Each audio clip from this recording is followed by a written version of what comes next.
Can't blame him.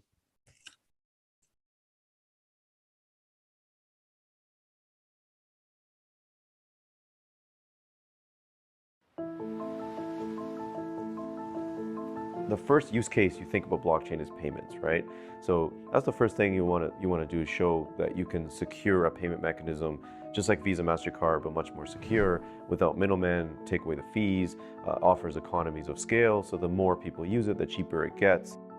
The way we view the future of value in the long term, 3 to 5 to 10 years, we view layer 1 blockchains will essentially become like the new republics. These will be the new mechanisms where all the value is going to proliferate to the future. There will be the layer 1 blockchain, there will be the mining market, there'll be the dApps, and there'll be tokens. So the lower you get in the stack, the lower risk you have, but the lower rewards. The highest risk reward will be on the layer 1 blockchain, because that's where all the value will flow up. But it's highest value, highest risk. We view layer 1 blockchains, which is Bitcoin, Syscoin, Ethereum, as court systems. They need to be combative to the external forces that we don't control, even in the software world. In the real world, like inflation, hyperinflation, wars, these systems need to be secure from that.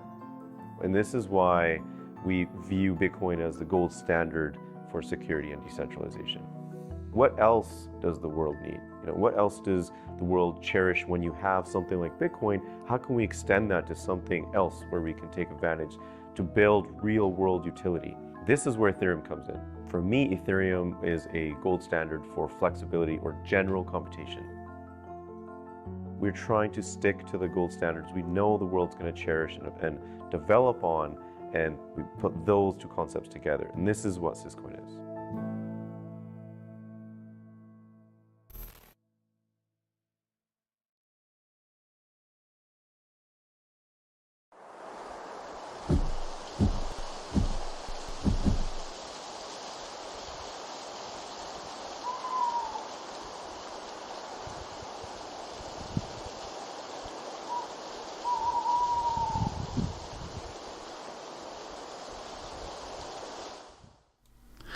Ladies and gentlemen, welcome. The main event is here, the moment you've all been waiting for. The Black Conservative Summit. We've been hyping this one up all week. Good to be here. Thank you to all of my guests, Jason Whitlock, Sonnie Johnson, Jeff Charles, and Uncle Hotep joining us tonight for a very invigorating and insightful conversation regarding Black power, Black culture, coonism, and we're also going to talk about White Lives Matter. Real quick, the rules are as such. We are going to allow people to cut other people off. However, if the individual says, hold on, let me finish my thought, then I will mute whoever was cutting somebody off and allow that person to finish the thought. But I want to keep the conversation nice and fluid and flowing. The best questions in super chats will be able to be inserted in the conversation somewhere as long as you are on topic, and the rest will be read out at the end. There are no time limits for everybody's speech. However, I ask my guests to keep it short. Now, without further ado, we're going to hop right into the spiciest topic of the subject, coonism. A lot of people have called many Black conservatives coons. Whoever that is, please mute yourself. Who is that? Hey, me. I'm going to just mute. Hey, me. It's Sonnie. I knew it was Sonnie. It was Sonnie. So we want to find out exactly what is a coon, how we feel about the term coon, etc., etc. And we are going to start off with none other than Hotep's Been Told You Own, Uncle Hotep. Uncle Hotep, welcome to the platform once again. Give us your thoughts on coonism and what makes up a coon. You love hearing yourself talk, man. Get to the goddamn point. God damn. Lord have mercy. Can I allow people time to get into the room? Can I do my thing? Can I do my thing? I don't know. I just think it's, it's overblown. I think it's overused, On one hand, I just live. I told people I was listening to Clarence Thomas's, one of the books he's wrote, about his come up and stuff like that. And in the vast majority, I'm talking about Black people online. That's a big difference between online and offline. But the Twitter Spaces, I guess the vast majority will call Clarence Thomas a coon. And this is a well accomplished man. You know what I'm saying? On the other hand, I just see a Suki Santana. Is it Saucy Santana? Saucy Santana and Trina with the most, a political ad to get Black men to vote. And a lot of people had complaints about it. And, the proposal is, well, we got to talk to them we got to reach people where they are. Now what's cooning? Which one is cooning? I don't know. I honestly don't know. I just think, it's, in this, in our culture, it's like me and you joking, we calling each other coon, but as some people take it, it's almost fighting words and stuff like that. So I don't know. I just think we should be able to have a wide variety of thoughts and stuff like that. But I guess it's supposed to be selling out. But if Clarence Thomas is selling out, why isn't Suki Santana and Trina selling out? Jeff Charles, what are your thoughts? Yeah, so to me, I mean, I guess the traditional meaning of the word coon, which I don't really like using in any serious way, like Uncle Hotep, I might use it with my cousins or friends as a joke, but not as something serious. But most people would agree, like the character Steven from Django Unchained. Dude was a coon. But nobody uses the word in that context anymore. To nowadays, coon is any Black person who says some shit that I don't like. That's the definition. And to piggyback off what Uncle Hotep said about us being able to have different viewpoints on different matters, the word coon is used to shame people into not doing that. So I don't give a lot of credence to the term because it really doesn't mean anything anymore. It doesn't mean what it used to, because I mean, yeah, I think to a certain extent there are Black people who play in that role. But even that, I mean, nowadays, I don't really call anybody that term. At the most, I might say somebody's engaging in some coonish behavior, like that stupid video. But that was some minstrel show cooning type behavior. I'm sorry, it is. And I don't care what political affiliation they are. That was ridiculous, and it I don't know. I can't co-sign that stuff. But in answer to the question, I don't think the word has much meaning because really, it's just used to try to shame people into silence, and that's it. Sonnie, what are your thoughts? You're muted. Hold on, we gotta unmute Sonnie. Sonnie, unmute yourself.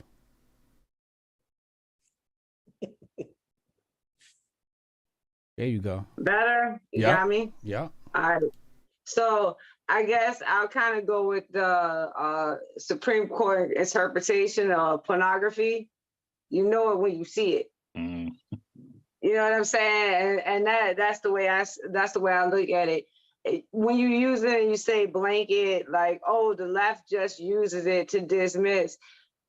That's not true. That's part of it. But then there's a whole bunch of motherfuckers that, like Jeff tried to be nice about it and said, have coonish. No, they tap dance. They completely separate themselves from the culture. Then they come back and try to monetize the culture in some kind. Like you know what cooning is when you see it. Is it overused by the left? Of course. You know what I'm saying? They overplay their hand on like every single subject with every single word that is in the human vernacular. But you can't pretend all these people out here talk about, I'm not Black, I'm American. It's only one race, human race. Like, okay, no, like you're not even going on how the founders set up the country. If you want to talk in a historical context, the founders acknowledged race. So what the hell are you now to come back and say what they were wrong? And if they were wrong about, the acceptance of race as a metric in humanity, what else were they wrong about? And you get into a territory that the left loves to push you into in terms of looking at the Constitution as being outdated or not being relevant today. So you can make 100 different arguments in 100 different ways why their behavior is off-putting to Black people, and I'll say it like that. Yeah, I ain't gonna take up time. Jason, what are your thoughts? Well, as I think I'm clearly the oldest person in this deal, and so I actually remember a time I never heard this word really when I was growing up. That was not, people said Uncle Tom, but just coon was just not this popular word that it is now. And I certainly think it's overused. I think it's used against people who don't get on board with what popular culture says Black people should be and how they should present themselves. We never hear the term used against Bloods, Crips, gangster disciples, all the people that will basically shoot an N-word on sight. We never accuse them of cooning. They keep it Black. And so when I think of what cooning is, it's just someone whose agenda is to damage Black people. If I were to give if I was in charge of Webster's dictionary, I would say it's someone whose agenda is to harm Black people. That's a coon. I don't know how many people fit into that box, but gang members, I would think tend to fit that description to some degree. Although, I'm friends with a lot of gang members, and some of them think they're in a gang for the right intentions, protect their neighborhood, blah, blah, blah. And then the last part I would say as it relates to Sonnie's point is that take Isaiah Thomas, NBA legend, strong commitment to uplifting, helping, empowering Black people. He's someone that I've had long discussions with.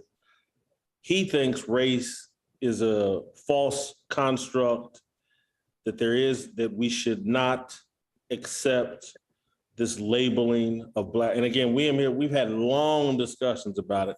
I don't fully understand it, his point of view, but trust me, Isaiah Thomas is looking out for, doing business with, empowering people that look like him.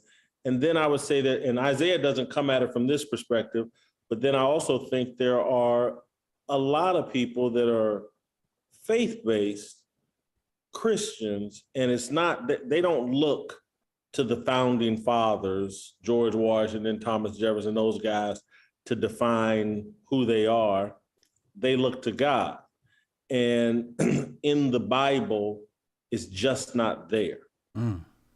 Race just isn't there. There's conflict between Jews and Gentiles that people have interpreted and analogized to a racial conflict, but it's really not. It's people of the Jewish faith and non-Jewish people. And so those people that really have a sincere faith in God, I've seen them reject authentically, like, hey, God doesn't see me that way. God defines my worldview and interpretation. There's not some magical white people from the 1700s, and certainly not some magical white people from 2022. They don't define my worldview. God does. And they reject the racial construct on those bases. And I think they do it sincerely with no evil intent. Very, very great answers. Before we move on to the next topic, does anybody have anything they want to add or supplement to the conversation on that topic? Removing the issue of race is the equivalent of taking down Confederate statues. you're taking out history. So you can say it's not biblical. Okay, it's not. That's an argument you can have if you want to, but white men put it into how the world navigates, right? So Black people, we didn't have a choice in that. Like, we didn't get to vote about how the race hierarchy played itself out. And not only did they do that and insert race into humanity, but they also had the power and domination all around the world to make it the history of record, you know? So even now you can be like, oh, it would be a feel good kind of moment to be like, oh, there's no race but no, we're still filling out forms where we have to put race on because of statistical data needed for government. So like, at what point is the race allowed in the system, which it primarily is, and our reality that is just a part of history as it was written, right? So we can sit there and we can say, objectively speaking, I wish history wasn't written this way, but you don't get a rewrite. This is how history was written. The winners, the oppressors, the colonizers, whatever you want to call it, they were the ones who got to define what the world looked like after their victory. And this is what they chose. And if you think about it, and even with America, with that being an option, so you could have said, okay, race is an option. We found in America, we're not going to bring race as an option into our America. We're going to be colorless. The founding fathers did not do that. They left race as a metric. So as long as race is a metric, everything they wrote, everything they created, every way the system was set up has that as a metric. Taking that away does fundamental damage to the overall story and the truth of what actually happened. You cannot tell American history without explaining race. You cannot tell our full story without including and acknowledging that race has been a metric the entire time America was starting to form, did form, fought itself, fought a world war, fought a second one. Race was always a metric.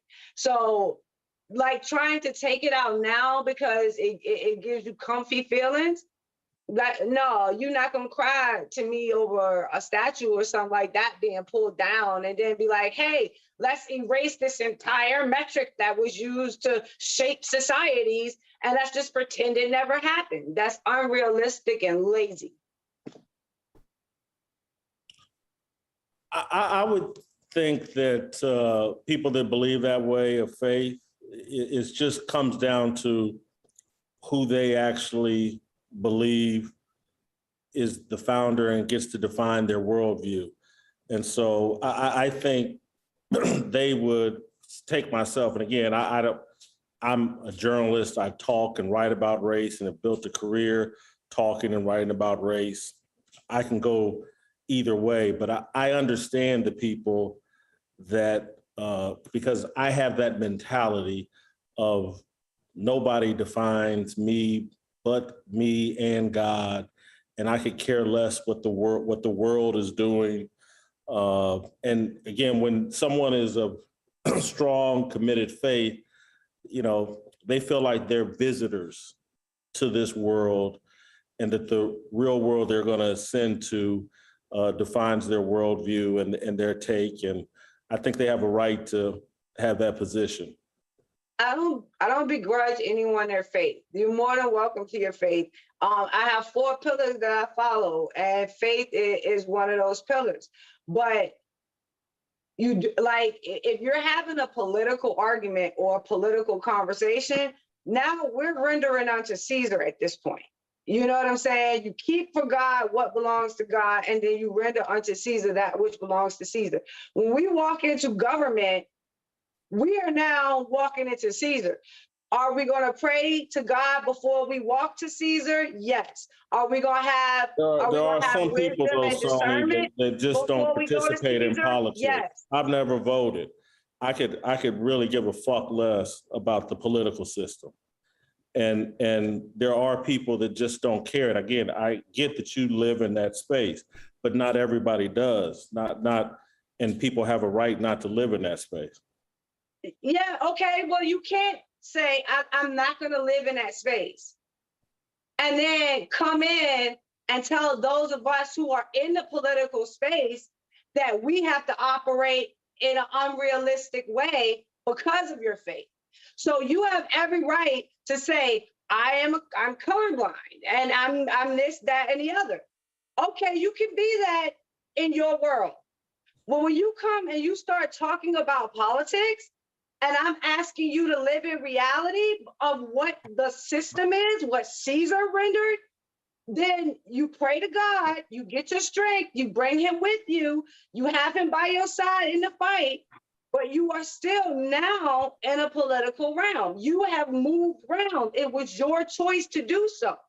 And now that you're talking to me about politics in this space, you can't tell me I'm colorblind. You can't tell me, well, because of my faith. If we were talking about faith, that would be a different discussion I would be more than willing to have with you. But if we're talking about politics, you can't insert that in because we're in a completely Where's this argument space. being had at? I watch a lot of stuff, but I haven't seen this argument being played out. What argument is that? I'm not aware of these conflicts between believers and political people that are saying, hey, you have to see things this way because this is how I see it as it relates to race or whatever. Where's it being played? I watch a lot of one stuff. thing Go ahead, Jeff. Yeah, one thing that I've seen way too many Christians do is they want to be disengaged from the process, which is their choice. But I've seen a lot of Christians say that other Christians shouldn't be involved in politics. That's, conforming to the pattern of this world. You shouldn't be talking about race. You shouldn't be talking about politics. That should be separate from church. And if you're a Christian, you're not of this world anyway. So you shouldn't be as involved in politics. You shouldn't be dealing with this stuff. Now, I don't agree with that, but that is a far too common belief that I have seen even just growing up. Well, let me hop in there. White conservatives, I've seen, I'm not going to say all of them or a percentage, but some of them have said, drop the black stuff. You're American. Mm. You guys seen that before, right? Is there any credence to that? You guys agree with that? Disagree with that? But what do their words have any bearance on you anyway? Like, what difference does it make? Like if that's their point of view, so be it. You don't have to agree with it or anything. I see that a lot, that that people quote the quote unquote white conservatives say, hey, drop your blackness and stuff like that. And, there are some blacks that do drop the blackness. But if some don't want to do that, then that's fine. I'm back to Coonan, you know what I mean? Like if I just think if some people have whatever reason they're like, hey, like, like I said about religious reasons or something like that, they just consider themselves human beings or whatever. I mean, hey, that's on them. I just don't think is it fair that we call them coons because they have a different belief system than we do? I just think, a lot of people say live and let live, you know what I mean? And stuff like that. So I just think, seems pretty harmless to me is what it's, and again, Isaiah Thomas doesn't come at it from a religious perspective. This dude's really educated, he's really smart. He may be dead wrong, but he authentically believes race is a false construct that white bigots actually came up with to oppress us and disenfranchise us. I mean, again, it's hard for me to explain, but over the years, we've talked about it on my show, and we talked about it probably for a good 30 minutes, and he's not coming at it from a religious perspective, and he's not coming at it from a sellout perspective. He's saying we've been sold a bill of goods and racist people did it to use it as a weapon against us. And I would say that is true. But the second part of what goes with it is that they won the war. I mean, they won the propaganda war. They won the war. So they wrote the history. So for us, we can't take that out of history and just pretend it didn't happen. It did happen. And these countries colonized vast swaths of the entire world where they were dominating. And again, spreading this as the primary source of education. So can you say that, yes, these white, bigoted, racist people created the concept of race, so it is a construct? Okay, yes, all of that is true. But we have operated under that construct for 2,000-3,000 years now. You can't erase what has happened. I mean, not 2,000. I got that all wrong. I'm sorry. 600-700 years now. 600-700 years now, we've been operating under that construct. So how are you going to tell the history of that time if you remove the construct? I don't know if you have to remove it. I don't know if you have to, but there's a lot of things that were commonplace for a long time that we've moved beyond. Here in America, slavery would be one thing. Women couldn't vote. There's a lot of things that were custom that we eventually over time rejected and progressed and moved forward. And I think that would be their argument. It's like, yeah, it's been around a long time, but we need to move beyond it, just like we needed to move beyond women not being able to vote, Black people being slaves here in this country. There's a lot of things that we have established as a part of the culture that. Do you agree with that, Jason?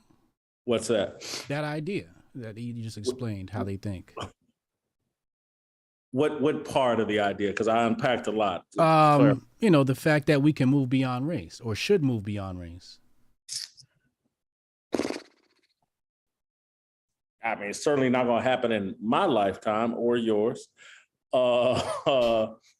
It's as a Christian and as a believer, I think we would be best served. Again, I don't think it's going to happen in my lifetime or anybody living's lifetime, but would we be better served? Yes. If again, the whole conceit of my show and my narrative is like, if we don't return to biblical values, we're doomed. And the further and further we walk away from a biblical worldview, the more divisive and chaotic things have become.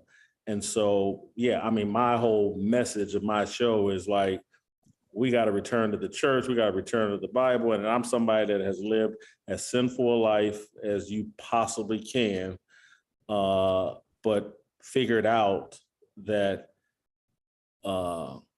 things have gotten so crazy in terms of the drag queens at schools and the transgender issue, and things have gotten so crazy that I'm just like, man, I got to get back to God.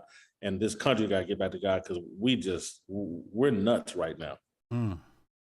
I mean, how extreme is it? I mean, like ideal-wise, they're trying to move past the idea that only women can have babies. So, getting rid of race may not be as extreme. You have to have the powers that be behind it, but they're trying to say, hey, men can have babies now. You know what I'm saying?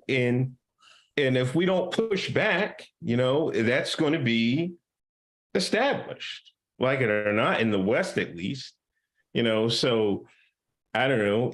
Should race be abolished? I mean, I don't know. I think 1,000 years from now, it probably should be, or by now, by then or something like that, But I don't know. I kind of do think they're using it to, divide and conquer, if you will.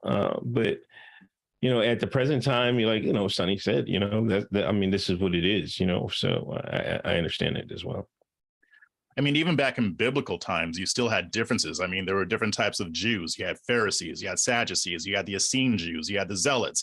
Then you had Romans, you had Gentiles, Greeks. I can't remember which epistle it was, but Paul even talks about confronting Peter to his face because he was being a bigot. Now, I don't know if that would classify as racism or a different type of bigotry, but I mean, it's not a new thing. So, I mean, I think that eventually we probably will get to that point. Again, not in our lifetimes, but I mean, I think there's a way to do it without forgetting the history, without whitewashing the history, and without even just like ignoring differences between different cultures and ethnicities. I think that's always going to be a part of it, because again, that's always been a thing since really the beginning of time. There's been different types of people, different types of traditions, different types of religions, yada yada yada, so on and so forth.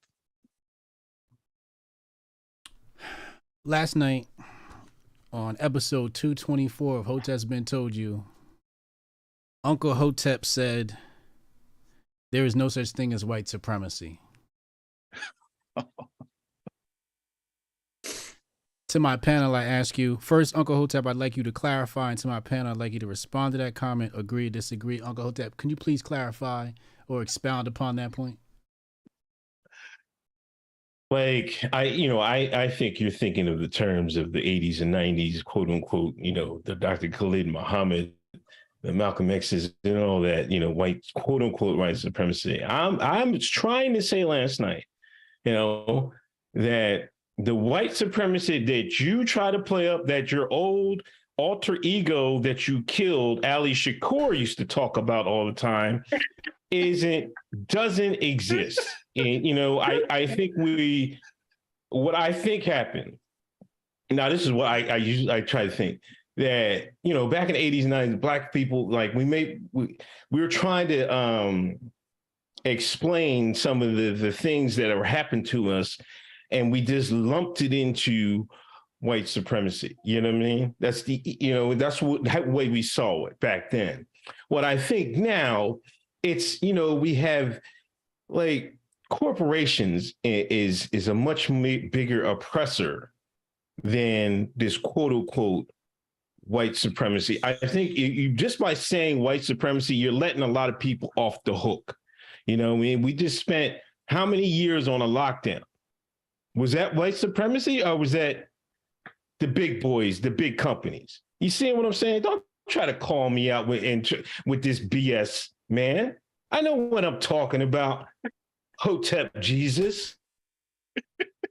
You see how he tried to do me? Hey, chat. You see, he tried to put me on the grill. All right, chat. That's cool. But that's what I'm trying to say. But you can't just say those last 2 years where people couldn't get jobs, where people were fired because they wouldn't take something in their arm, was because of quote unquote. What caused that? Was that white supremacy, Mr. Shakur?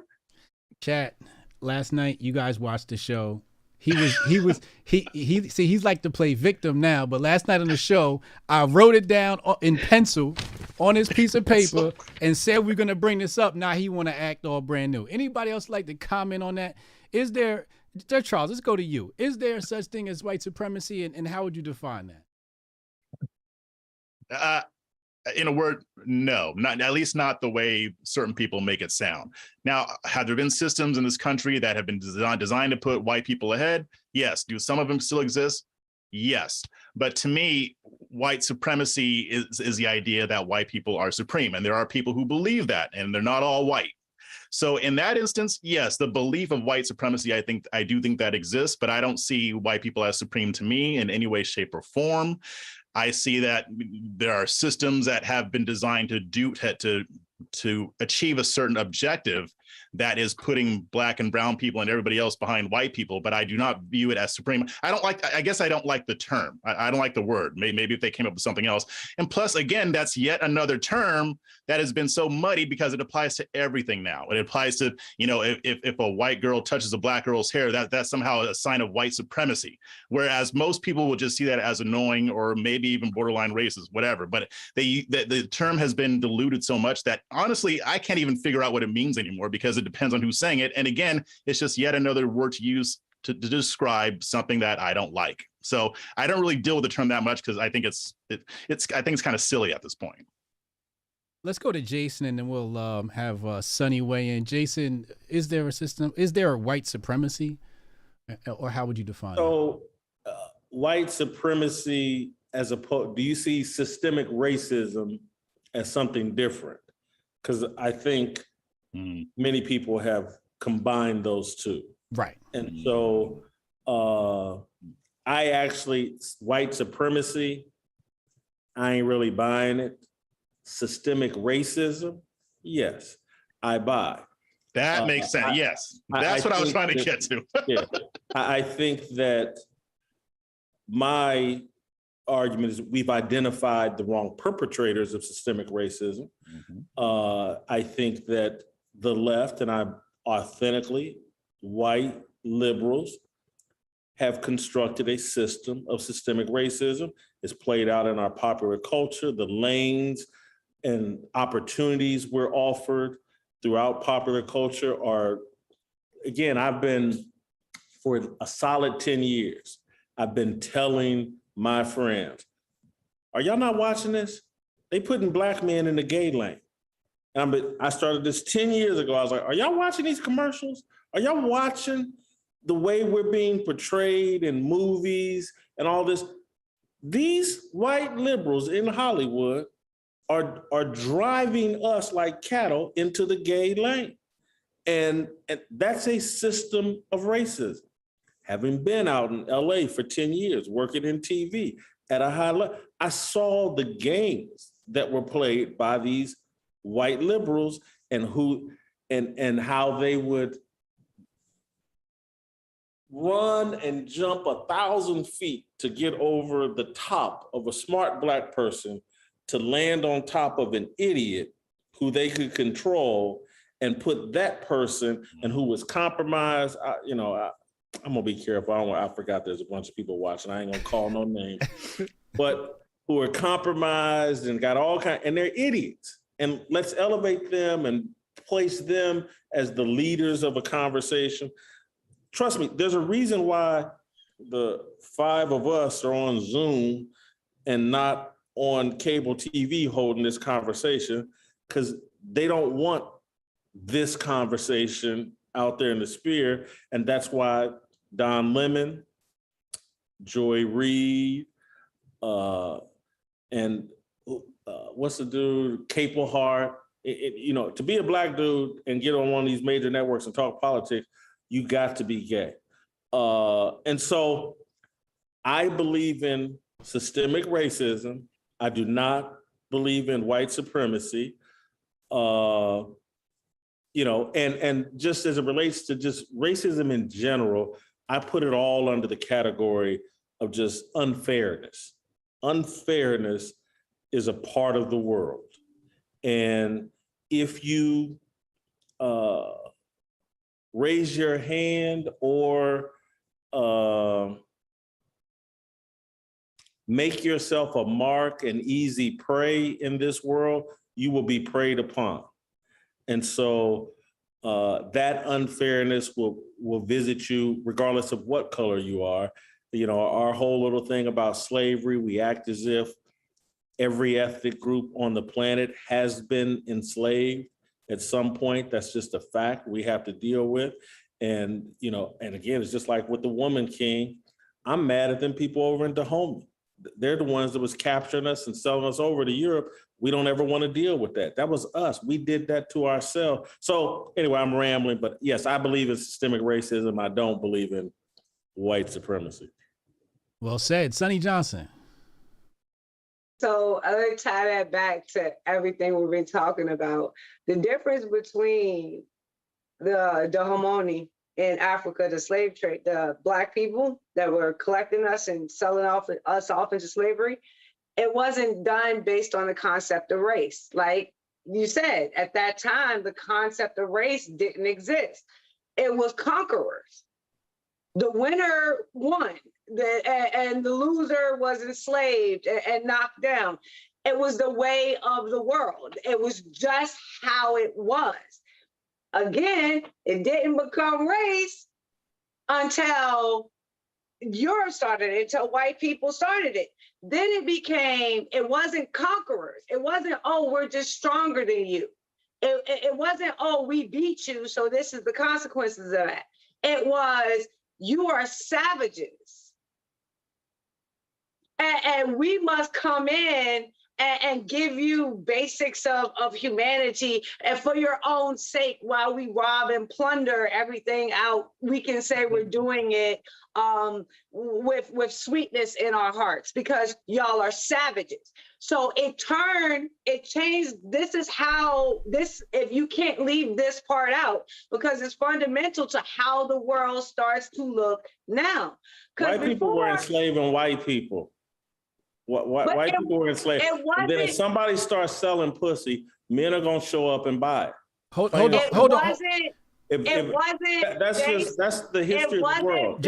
Hold on. Men are gonna show up and buy it. Hold on, Jason. If the homies got the best pussy and they selling it everywhere, men are gonna get on ships and go buy that pussy. Jason, hold on. Go ahead. Hold on. I want to hear what she got to say, because she was on the roll. Finish what you were saying, Sonnie.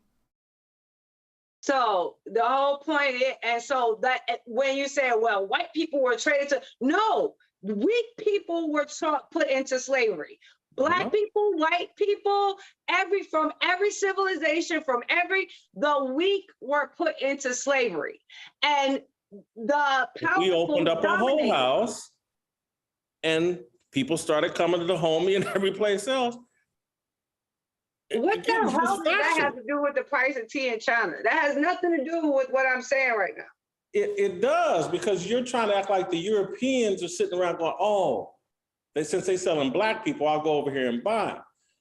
They was enslaving white, black, whomever, and then we started, in Africa, we started selling our own. It was like, oh, well, hell, someone's selling it? No, let's just go over here and take what's being sold.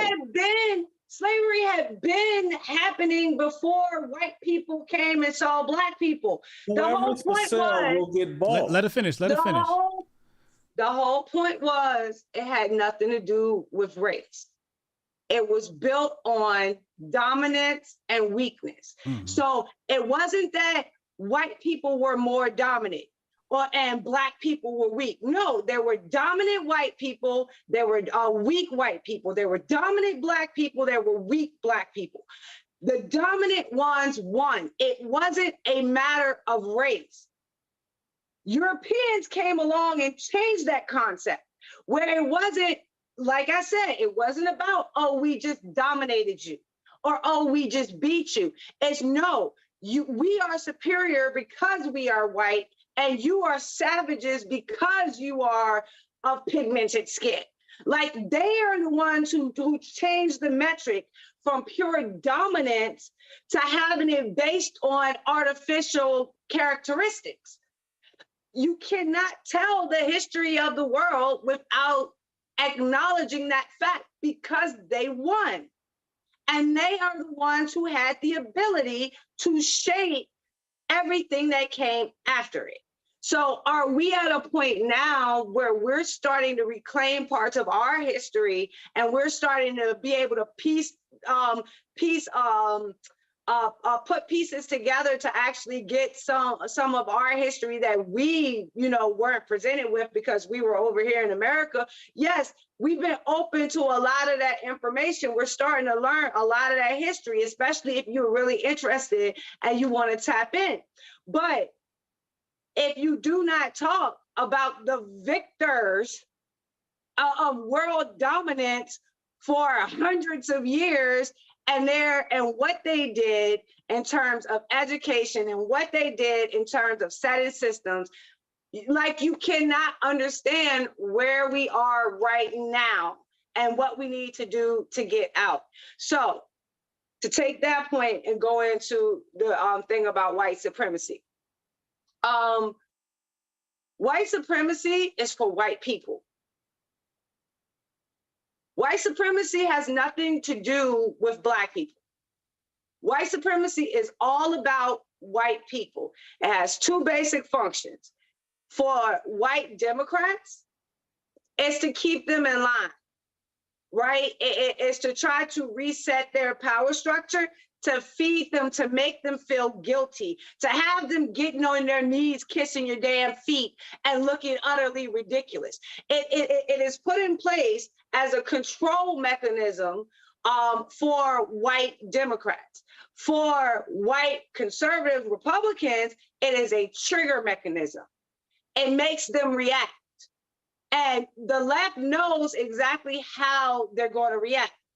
So if they need the right to be distracted, if they need the right to be taken off of a specific conversation or a specific topic, all they have to do is insert white supremacy. It doesn't matter what the incident is. It doesn't matter. We've seen this repeat. You're like, how do we keep falling for it? Because it doesn't matter what the incident is. It matters what the white conservative Republican reaction is.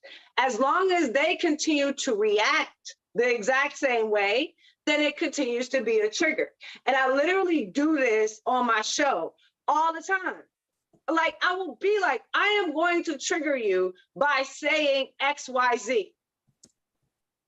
And I will say X, Y, Z, and you will still get triggered, because that is the way it has been programmed and played out. It is not about the incident itself. It's not about the single event. It is about the reaction. And as long as the reaction remains the same, then they're going to continue to know that it is a weapon that they can use against conservatives when they need to distract them. The real name for white supremacy, like the way the left uses it, is progressivism. It is their ideology, right? So if you want to look, and then that goes into understanding the systemic racism and understanding it's not racism, quote unquote, because all the Black Democrats was right there cheering for it. It is about an ideology where you have white Democrats and Black Democrats that believe in the idea of bringing Marxism to America. Progressivism is simply America's form of Marxism. It is not what you're seeing right now, what we describe as systemic racism, mostly because it was specifically targeted to Black people and Black people are seeking redress on that. But what we're seeing is an ideology play itself out. Mm-hmm. Not no white supremacy, not white guilt, not white privilege, none of that. What we're seeing is the inevitable conclusion of progressivism when you allow it to continue to metastasize itself in your country without cutting it off by its roots. You let it be in our communities, and it was cool because it was just there. Now you're starting to see it spread all over the entire country, and you're like, oh my gosh, how did we get here? You let progressivism grow. You let the seed be planted. You let it be watered. You let it be nurtured. And you did all of that without offering any opposition force to stop it in its tracks. So the real name for it in its application today would be progressivism. But the way that Democrats use it, it's just meant for white people, and it's used as a weapon to control them. One way for Democrats and one way for Republicans, depending on when they need to use it. Okay. I'll allow a little bit of debate to go on before we go to the next subject. We're going to talk about Black culture and White Lives Matter. Jason, did you want to respond to that? I know you had a little bit of rebuttal earlier in regards to the slavery topic. No, I'm good. Okay. Wonderful. Jeff, Charles, Uncle Hotep, you want to add anything? You know, I'll say something when it comes to progressivism. This will be short. I mean, Jason, you brought up what's going on in these schools and the effort to trans our children. This progressivism has gone outside of the Black community, and we wonder why this stuff is happening. This stuff has been going on for over a decade, and a lot of us didn't even know about it. And this is this is just one of several ways that progressivism has gained power, because the powers that be on the conservative side allowed it to happen. And it's frustrating, and now we're having to play catch up. And it's tough. It's worse than a lot of us think it is. I write about it all the time, but this is just one facet of how progressives are inculcating their ideology into society.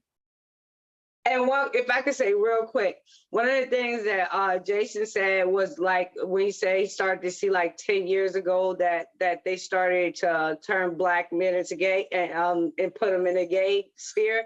That was after 2008 and the Barack Obama election. Gay marriage was on the ballot in California, and it was slated to pass. All the Blacks showed up to vote for Obama. And when they showed up to vote for Obama, they voted against gay marriage.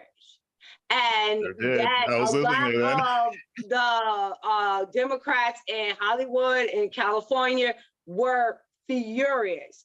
And that is the exact same time you start to see every single show, anything that has to do with Black culture containing some kind of LGBT factor into it. It was our punishment. It was like, you voted against gay marriage. This is how we're going to punish you. We're going to make you love us. And they had the power to do it through their propaganda wing.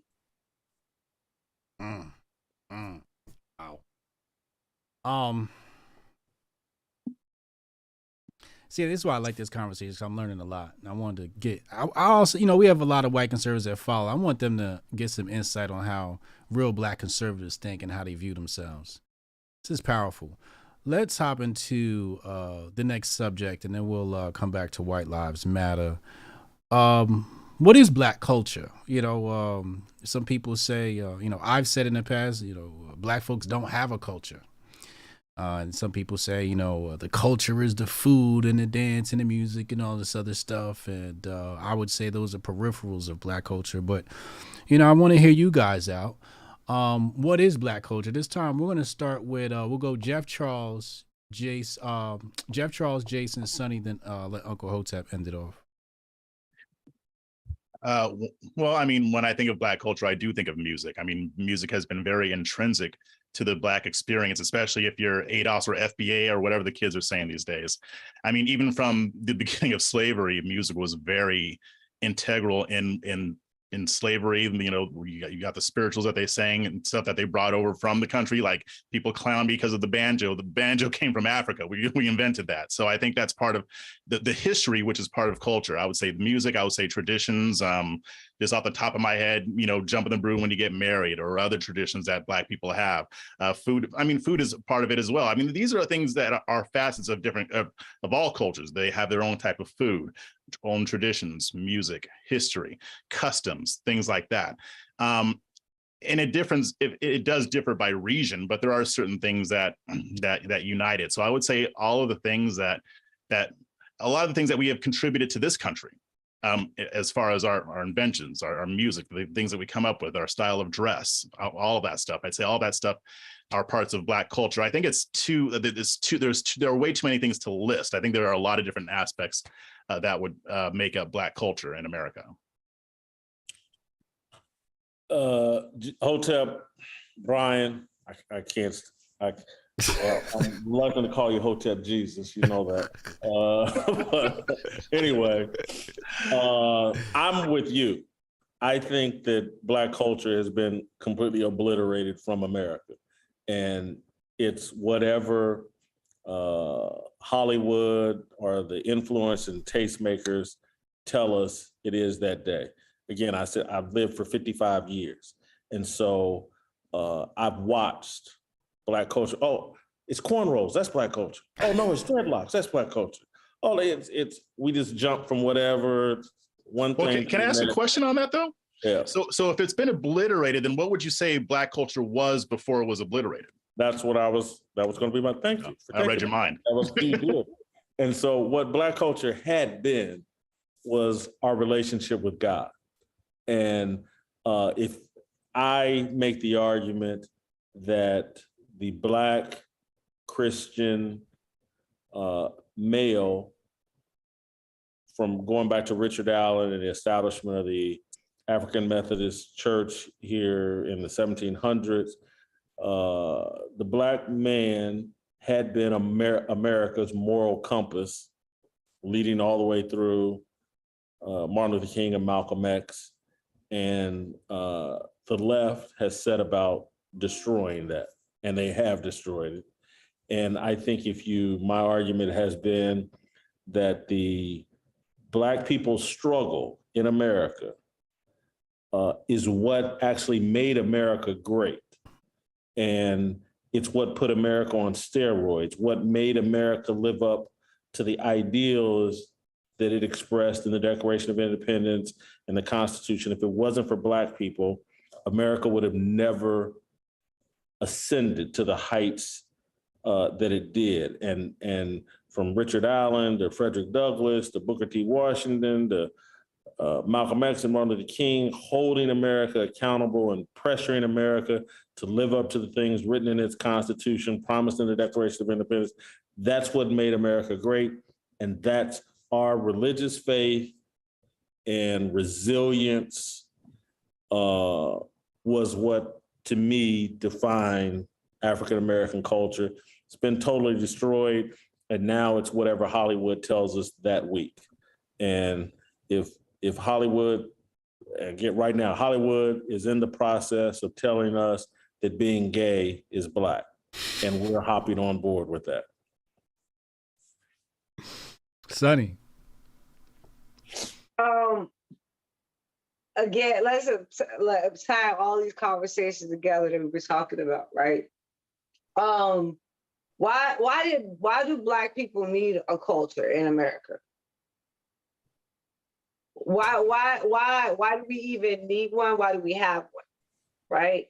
First and foremost, outside of the Black people that were already here before the white people came, those who were brought over on the slave ships, they were stripped of their culture. They were separated from it, completely taken, maybe able to remember bits and pieces, passing bits and pieces down, certain traditions down. But in the overall view of it, we had our culture completely removed. And now we're here and we're slaves. Why do we need a culture? Because we're not accepted into white culture, right? We can't just go and be like, you know what? I don't want to start a Black culture. How about you just let me join your white culture? Like, no, you did not have the ability to do that. It wasn't a choice. So through force, we had to develop our own culture. So we're in a strange land, in a strange place, trying to figure everything out. We began to develop our own culture. So when people say, like, why does there need to be one? Because white people made it necessary to have one. And if you would have allowed us into your culture from the beginning, then it wouldn't have been necessary for us to form our own. And then we can look at the ones who wanted to form their own and say, well, you could have joined us. You could have been a part of this, but you're acting outside of us. That's not the way it was, right? So you take that and you go and you start to build a Black American culture. And I'm like using names like Frederick Douglass. I'm like using names like Booker T. Washington. And you build up this Black culture, this way of thinking, the way Frederick Douglass did it, bringing in the idea of the individual and keeping that at the forefront, the way Booker T did it, also bringing in the idea of the individual, bringing that to the forefront, having strong faith, having economic independence, having personal responsibility. That is the cornerstone of what Black culture was shaped off of. Then again, along comes the progressives. The progressives take their ideology, they put their ideology with the culture, and then they start to spread it. And this is where you get the Harlem Renaissance. So they use the avenues of music, they use the avenues of poetry, they use the avenues of spoken words to be able to spread their ideology all across Black neighborhoods, all across the country, without having to depend on intellect to be able to get their message across. So you had the people at the top who hung in their bougie groups. They were the intellectuals. They would come up with the intellect, quote unquote. Then they would take that intellect and they would spread it as a dispersal system throughout the culture. So now that, again, you're starting to see the outcome of that cultural and intellectual influence that progressives have together, where they're running Hollywood, they run music, they run TV, they run every single asset that has an entry point for Black people to ascend into the culture. So at this moment, we do have a Black culture with the top controlled by progressives. But I think that there's also a big fight happening within the culture as a lot of people within the culture begin to acquire wealth and start to become financially independent.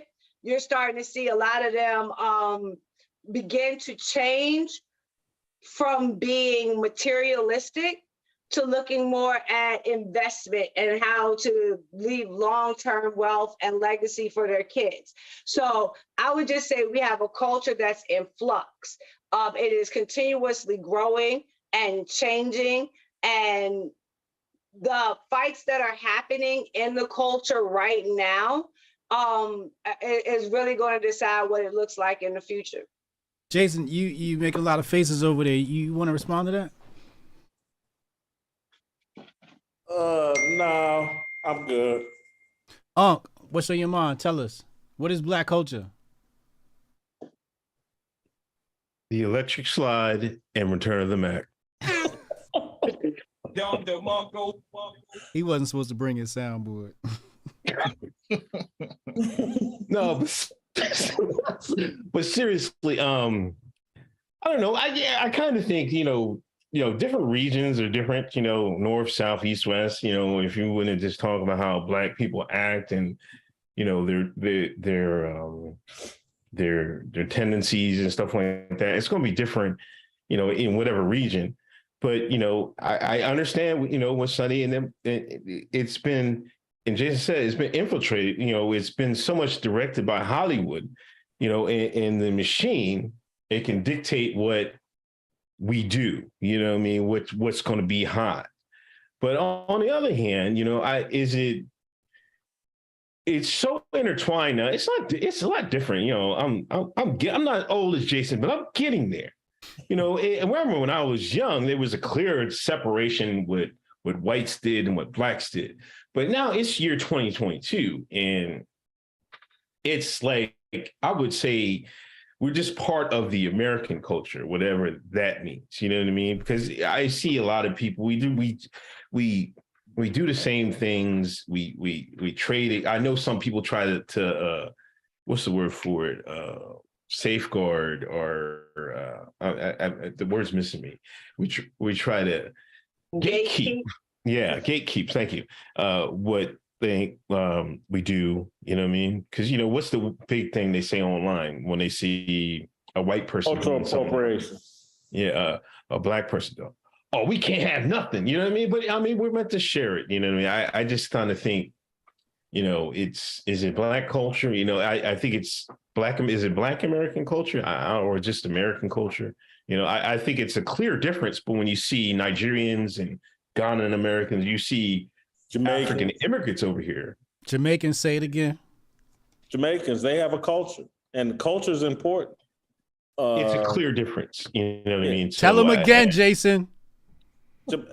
Culture is important. Again, Asians have a unique culture, and they're crushing it here in America.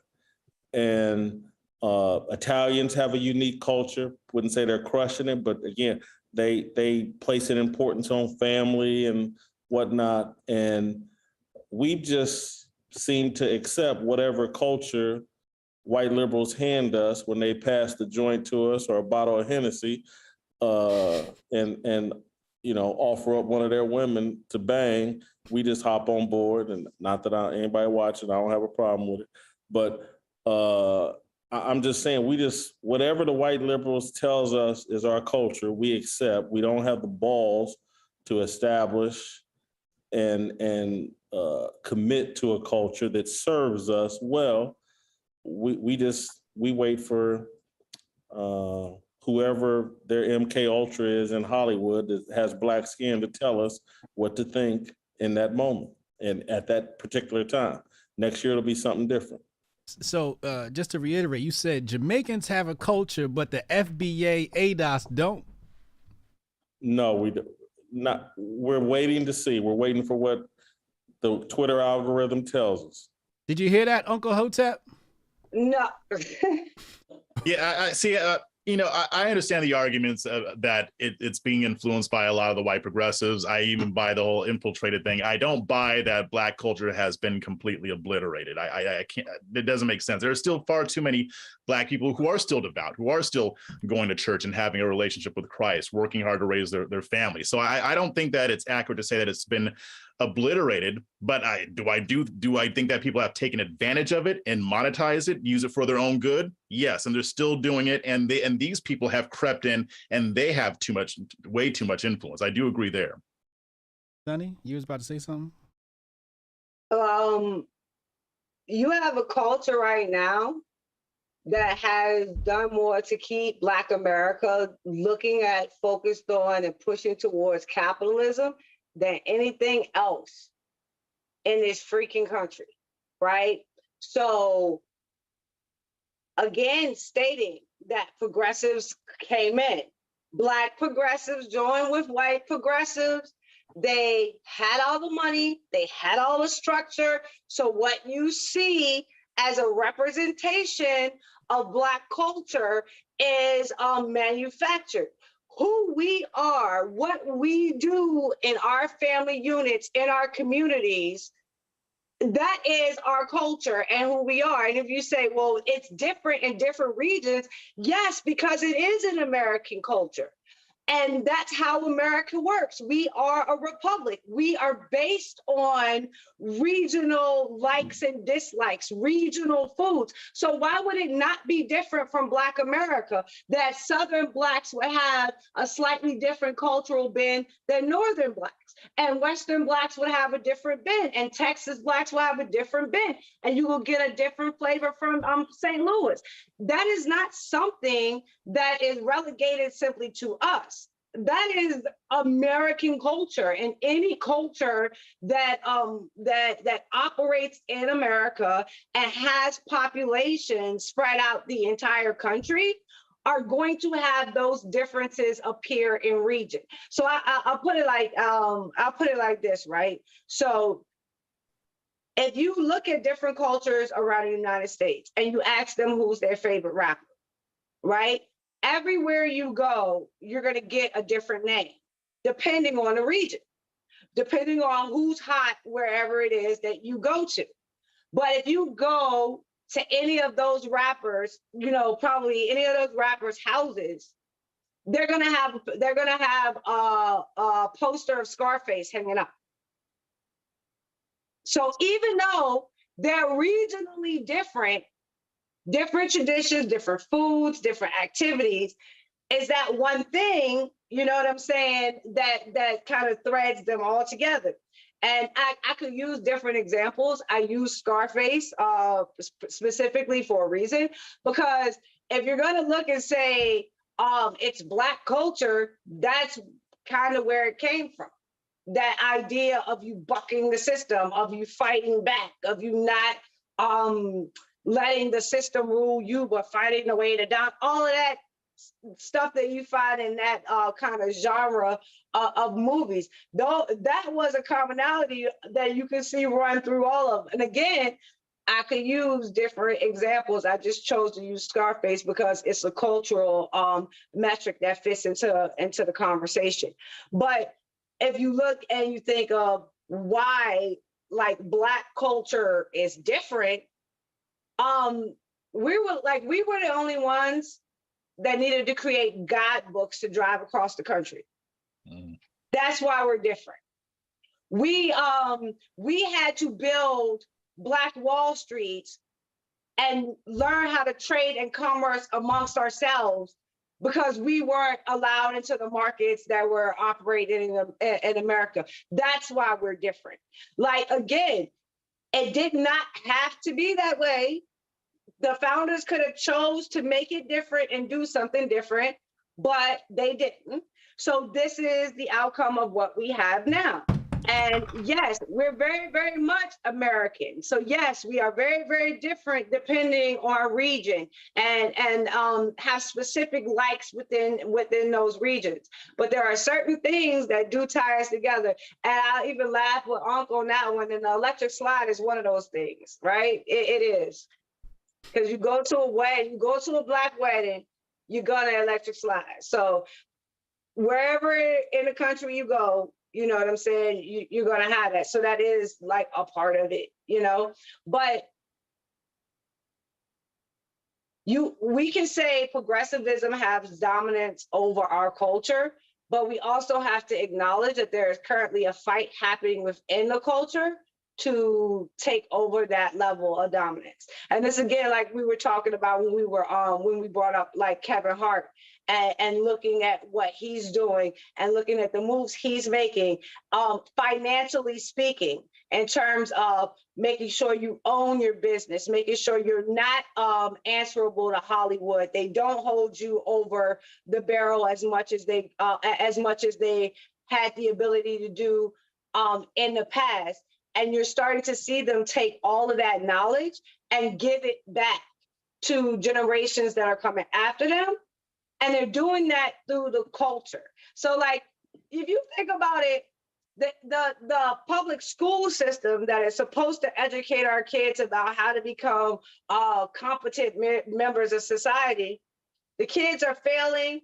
They're not being educated. They're not learning basics. They need to actually be able to not even just compete in America, let alone compete in a global economy.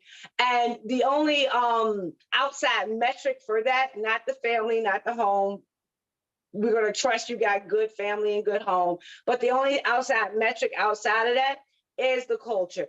And they do at this time have an ability to find people within the culture that has a message of entrepreneurship, ownership, being good fathers, being good parents, and good spouses, and creating legacies and leaving something for the generation that comes after them.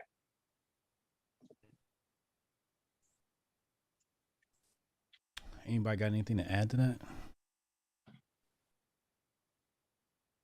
Let me ask this question. This requires a one-word response, yes or no. Uncle Hotep, do Black people have a culture in America? Yes or no? What do you mean? To their own? You got to be more specific with your question. Do they have one of their own? I think you should say, yes, they do have one, but it's being dictated. Okay. Jeff Charles? Yes. Jason? Yes. Sonnie? Yes. Interesting. Very interesting. You sound like a therapist. Very interesting. You know, a lot of times, people think that, I create the content, just to be, grifting or whatever. And obviously there's a little bit of grift involved here, but I like to have people shape my views of things, right? And when I get to have all these people come together, it helps shape my view. Let's go on to the next subject. White Lives Matter. Kanye pulled out his White Lives Matter shirt this week. It's created a ton of controversy. He's called Diddy a Fed. And he's on Tucker. He's on Tucker again tonight, et cetera, et cetera. This time we're going to start with Sonnie. We'll go Sonnie, Jason, Jeff. Sonnie, disagree or agree with Kanye's White Lives Matter shirt? Disagree.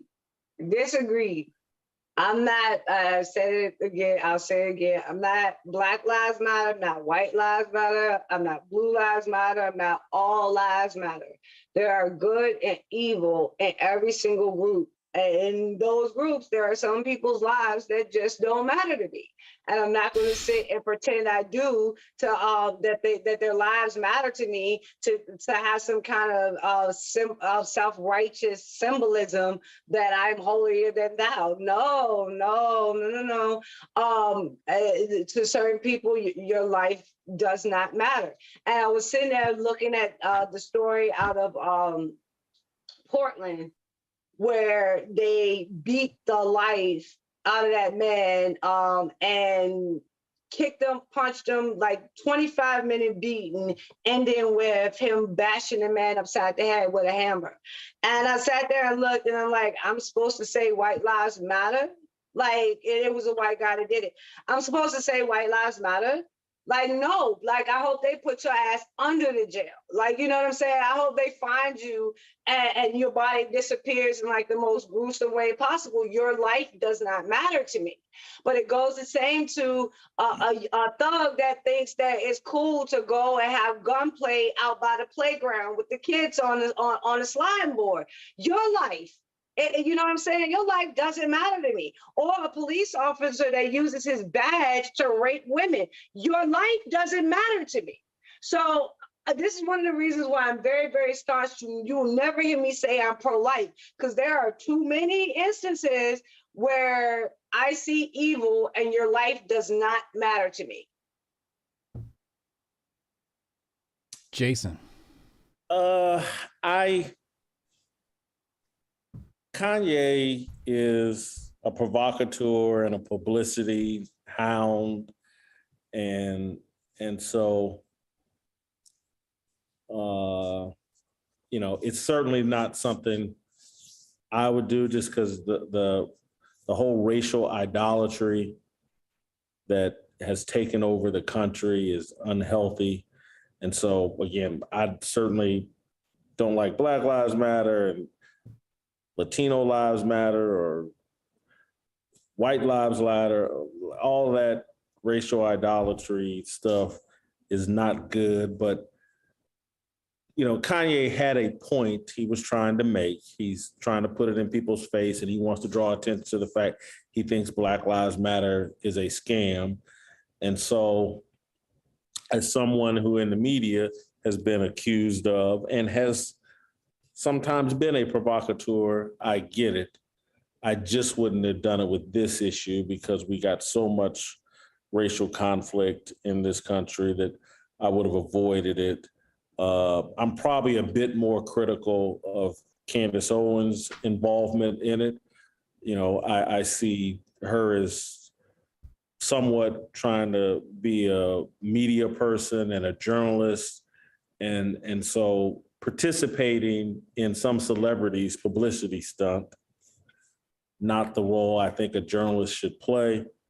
But this morning I ended up writing about or mentioning on my show that all of it may just be publicity for Candace's documentary that comes out on October 12th in 5 days. And so this whole thing may just be a publicity stunt to draw attention to her documentary about BLM and George Floyd. And she's got a lot of pressure on her coming in behind that Matt Walsh, what is a woman deal. And so maybe that's what they're doing. Interesting. Uncle Hotep. What about it? Uncle Hotep, how do you feel about Kanye's White Lives Matter shirt? Do you agree with his stunt? Do you disagree with this stunt? Is it productive, anti-productive? Do you like it? Do you dislike it? I mean, he's grifting, you know what I mean? Like, I don't understand it. He's just grifting to me. If it works for him, that's fine. You know what I mean? I think the bigger question is, like, our reaction to it. Right? People are acting crazy, like insulted, like, oh, my heart. I just seen somewhere it said, I'll never listen to College Dropout again. You know what I mean? Like, this is absurdity to me. I mean, And I mean, to me, no lives, to the elites, no lives matter is what is really going on. You know what I mean? They don't really care who you are, you know? So, I mean, there's got to be a bigger play here. I don't know if it's a documentary or something like that. You know, he's just going on this, you know, this media blitz. You know, I just think we got bigger stuff to worry about. You know what I mean? Than this T-shirt. You know what I mean? That everybody's like, oh, like, come on now. Like, are we being serious? Like, are we being serious with this? You know, it's just the T-shirt. It's just some words. You know, we got to go into what Black Lives Matter is, and I think everybody on this panel knows what it is. You know what they were. You know what I mean? So, it's just a distraction to me. Jeff, is it just a T-shirt? I thought it was a dumb stunt. I thought it was really stupid, and it brought out a lot of stupid from people getting crazy over it. Like, there's a lot of stupid going on over this whole thing. I mean, it's a grift. I mean, like Uncle Hotep said, it's grift in season. That's all he was doing. Like, he was trying to get attention. Candace Owens has been using Kanye for clout for years, so that doesn't surprise me at all. I know she has a documentary coming out. That's all this was. Like, to me, it's like, I don't even, like, Kanye went on Instagram later and put BLM as a scam and it's over. That, like, well, no, you didn't end it. But the thing is, if he actually wanted to spark a conversation on that, he would have just put BLM is a scam. That would have been just as controversial, and we would be probably having a discussion about how the global organization is grifting and taking money and not doing anything with it. Instead, he distracted from that by doing this stupid White Lives Matter crap, and then you got people on the left talking about how this is co-signing white supremacy and legitimizing white supremacists and white nationalists and yada yada yada. They even went to Ahmaud Arbery's mom to get her to say something so that they could use that to pull on people's heartstrings. Her lawyer issued a statement on her behalf. I don't know if she wrote it or if he did and had her co-sign it or whatever, but they use that woman because Kanye West put White Lives Matter on a shirt. And I'm like, I'm done. This is the dumbest shit I've ever seen. Like, I was sick of it 5 minutes after it happened. And now we're talking about White Lives Matter when we could be talking about, like Uncle said, like, there's so much more important stuff going on right now. And this stupid stunt is sucking up all the attention. Now I got to hear about all the interviews he's having with Tucker Carlson. I mean, that thing went on for 2 hours. So we're going to be, this interview is going to be going on for days and days and days. And I'm tired of it. I might just sign off the whole thing until it blows over. Anybody got anything to add to that before we get to some before we start closing out? I love that take, and I 100% endorse that take. Absolutely. So I want to leave the people with some nourishment. We've talked about what is white supremacy, what is black culture. We've broken everything down. Now on this channel, we say Hotep and build. That's something that Hotep Nation says, Hotep and build.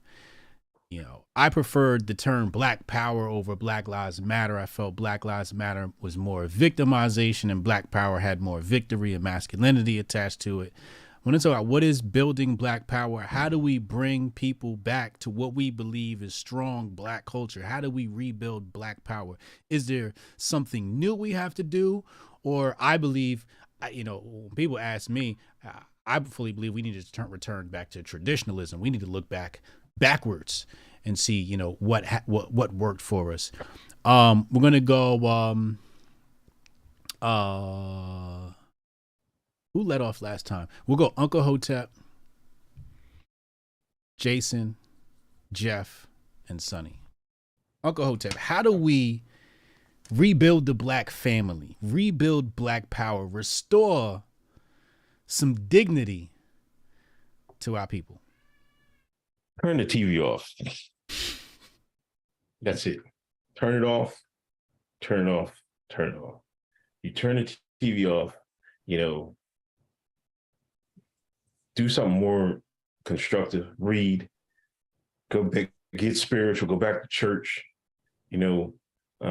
But that's you know, that's my thing. You know, turn the TV off, turn the radio off. That, you know, we already discussed, we said that it's been mentioned multiple times how the elite Hollywood have corrupted our culture. How do they do that? What you see and what you hear.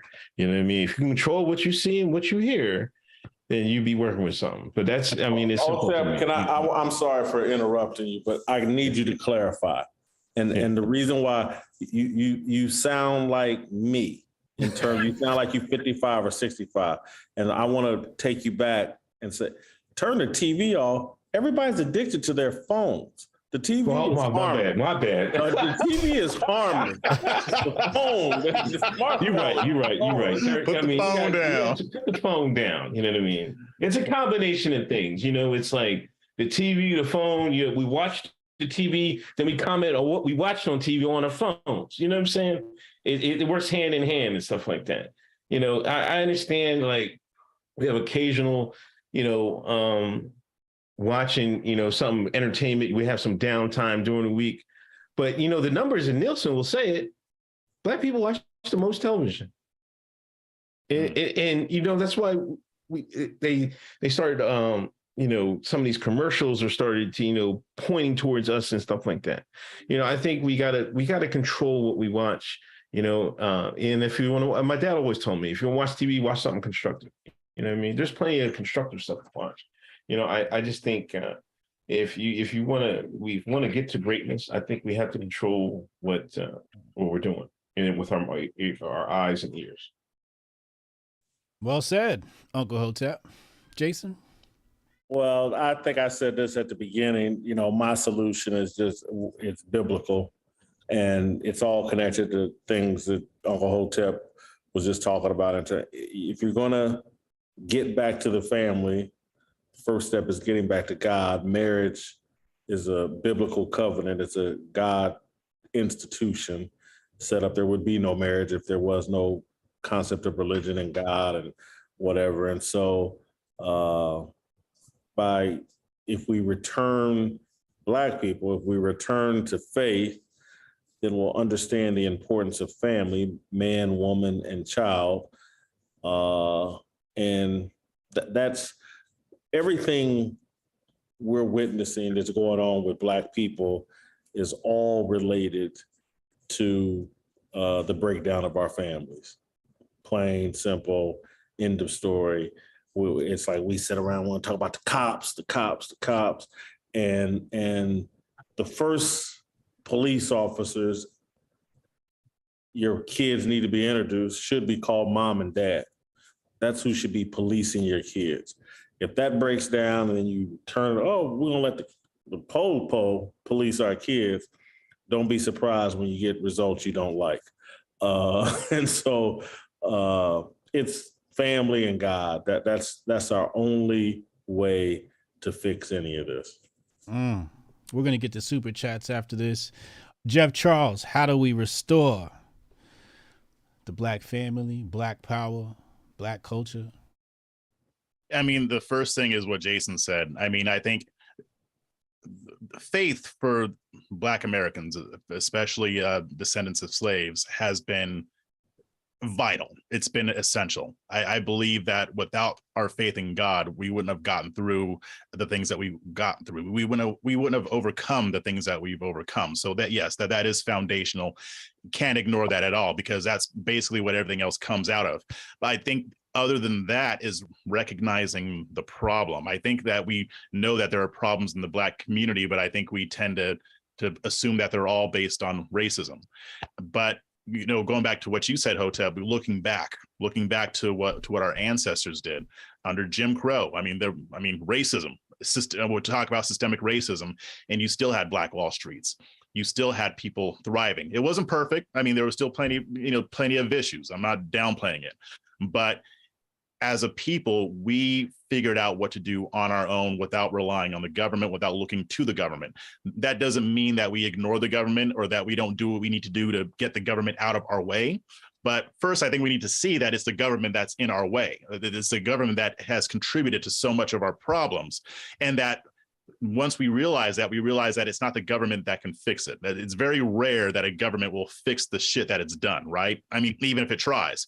So realizing that it's up to us and that we can do it, especially if we're strong in our faith, if we're strong in our families, strong in our convictions, we can get to where we can get to where we have Black power. And going back to the conversation you and I had a while ago, I mean, I get that there are a lot of Black people who are angry at white people, or they want to badger white people into giving us freedom or doing whatever. No, we can Hotep and build on our own and invite the white people who want to help, because what's going to happen is that there's going to be a ton of white people who want to help. We've seen evidence of that over and over again, white conservatives and progressives. There's a reason why Black Lives Matter got millions and millions of dollars in donations. That was from white people who wanted to help and thought they were helping. So I think we need to take the lead on this. And yeah, I think I'll just leave it there. Because what I wanted to say was a little bit more controversial. I want to ask about reparations. Stop letting women influence our politics. Sorry. Okay, go ahead. Oh, what? Say that again. What was the controversial? Stop letting, for the Black community, stop letting the women dictate our politics. Oh, now you almost made me catch the Holy Ghost.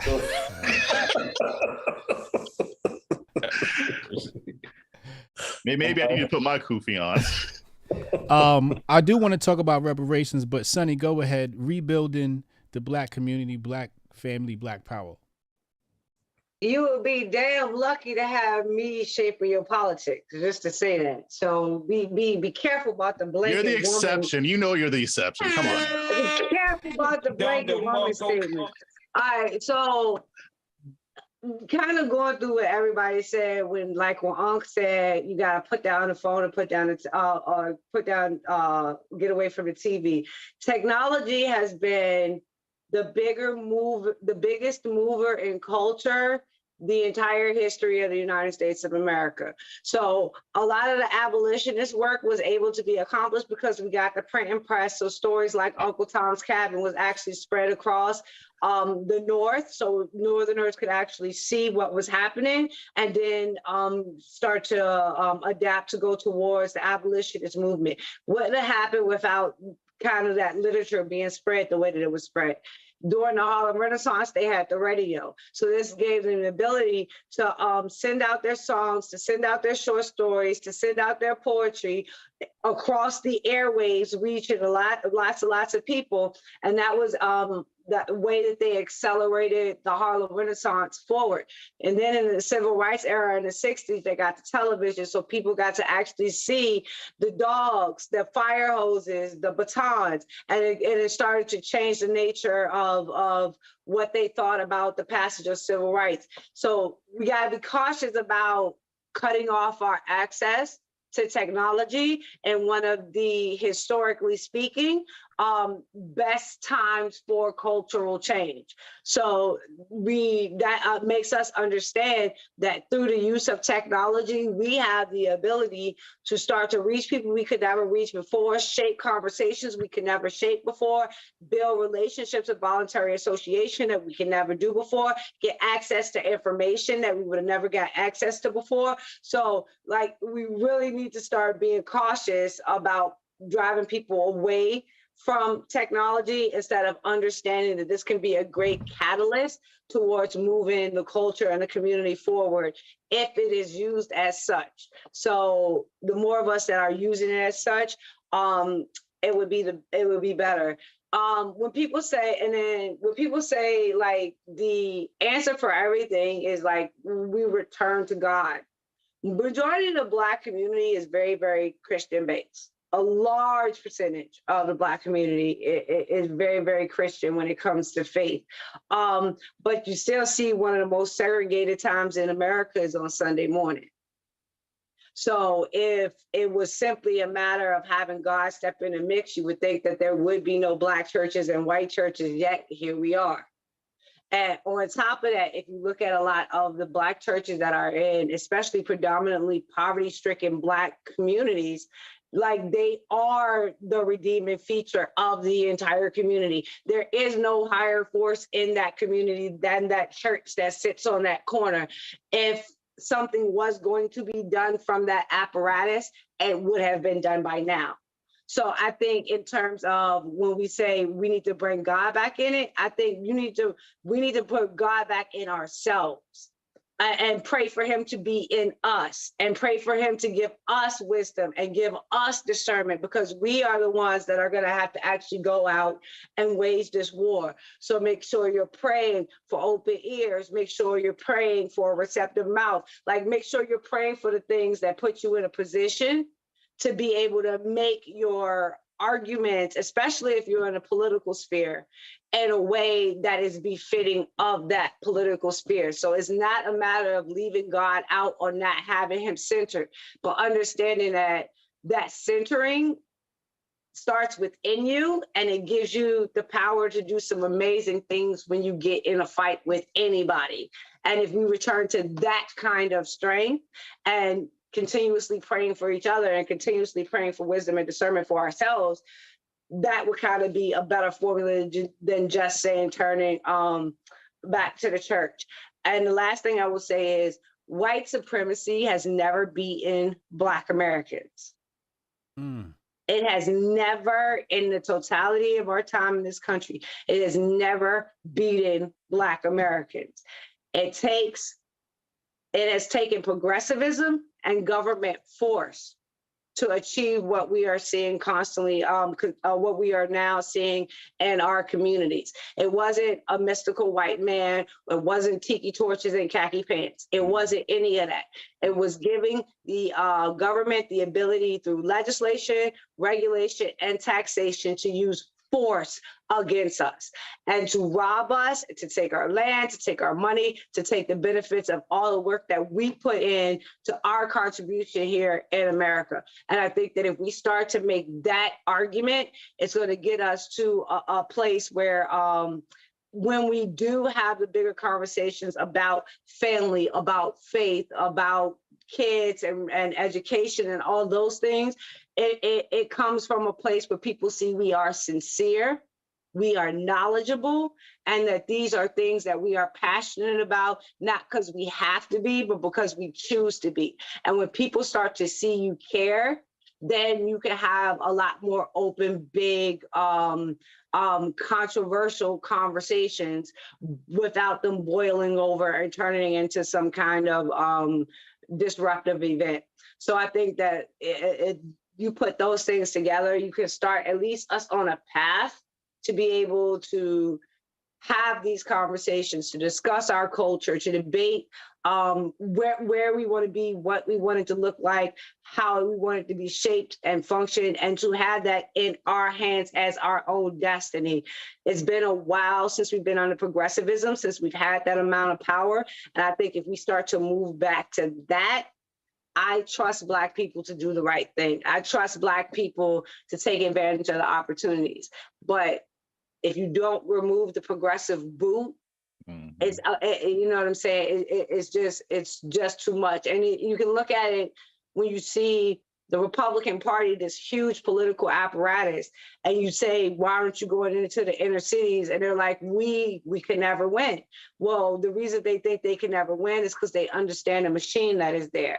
So we need to understand the machine is there, why it was put there, what its function is, so we can learn how to get it out and actually return some form of liberty to these communities to shape themselves into their own destiny. And like I said, in the end, I trust Black people to do the right thing.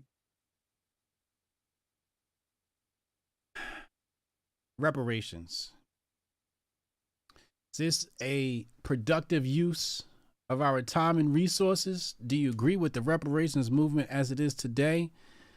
We're going to go Jason, Unc, Jeff, Sonnie. Jason, what are your thoughts on reparations and how you feel about it? You want reparations? You don't care? Ambivalent? What do you think? I just wrote about this either earlier this week or last week, or I know I commented on it. But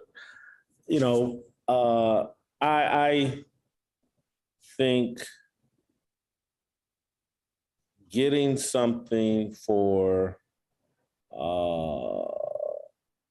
crimes that were committed 50 years ago, 100 years ago, whatever. And it may be very easy for me to say that given my financial situation. So, let's take what I say with that caveat, that grain of salt. But no, I'm not a proponent of reparations. I think it's wasted effort that won't fix or solve any problems. No different than, and stimulus checks or any of that. It won't fix any problems. So I would say if I had to choose, I'd be anti-reparation. Waste of time. Uncle Hotep, you're representing for ADOS and FBA across the United States of America, and they are watching you with your kufi on right now. Are you anti-reparations, for reparations? What emotions or thoughts come to mind when you hear this conversation? Man, you always try to dress these questions up. Man, just give me the goddamn question stuff with this bullshit. Listen, man, I to be honest, whether you believe it's a legitimate pursuit, you have to ask yourself, is it, do Black Americans, will they ever get the political capital to ever enforce this? You have to be, let's be honest with ourselves. There's other groups of people that have gotten money from other crimes, humanity. They've had the political capital to do so. You know what I mean? I honestly think it's not going to happen. I think it's like another thing to just keep us spinning our wheels. You know what I mean?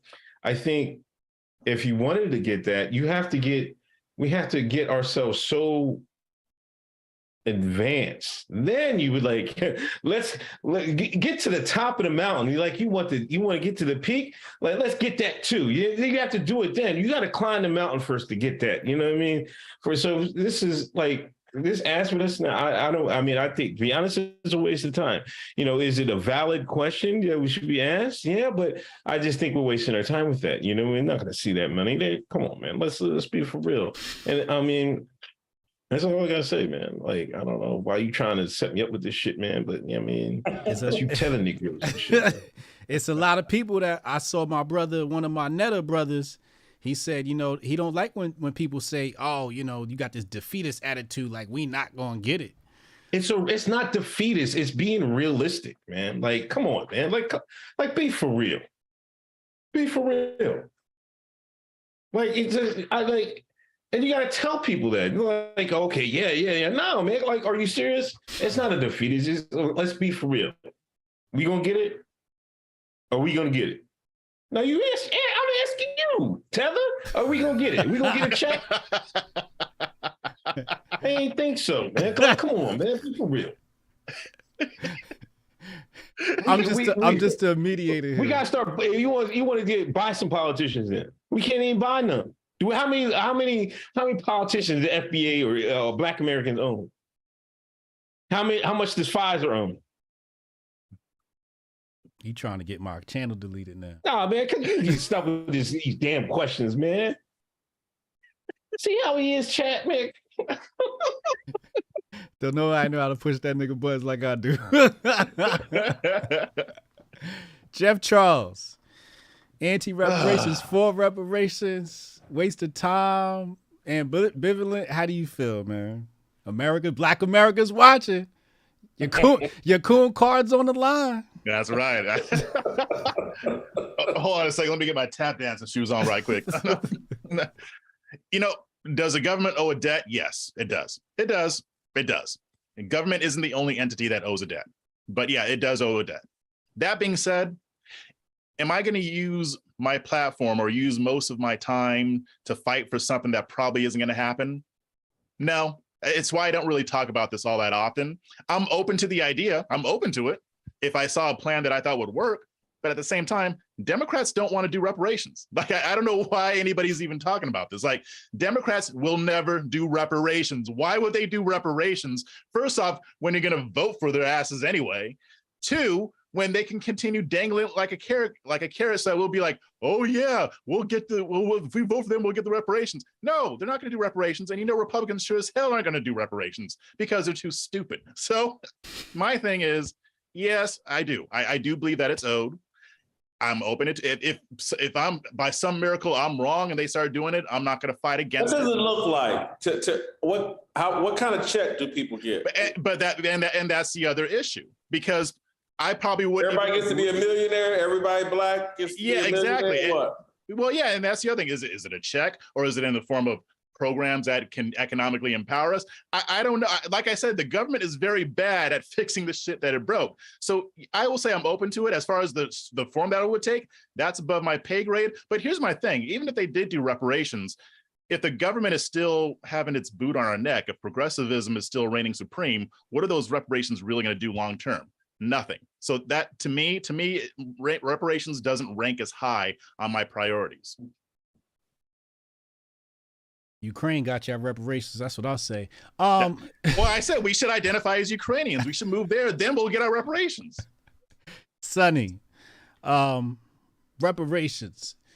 What comes to mind when you think about this topic? You for it, against it, ambivalent? How do you feel? I think Black America needs political reparations, right? Political reparations. Yes, political reparations. If you look at the majority of our communities, they have been under Democratic control 60, 70, 80, 90, 100 years. Some places have been under Democratic control the entirety of the time. So like my home city of Richmond, Virginia has only had one Republican mayor the entire time in our entire history. It's an entire history of Democrat control. And it was also a Black Wall Street. The reason that most people don't hear about it is because it was not torn down by racists. The white supremacist KKK didn't come in and burn it down. The ideology switched in Richmond, and the Blacks in Richmond began to go along with progressivism. And so what you started to see was the slow decay of time that is, again, inevitable when you start to practice the progressive ideology. And this is why they don't talk about a vast majority of the Black Wall Streets that have existed that didn't go through some kind of racial disruption, right? The ones that just kind of, what happened to it? Those used to be the rich Black people. Why they're not rich anymore?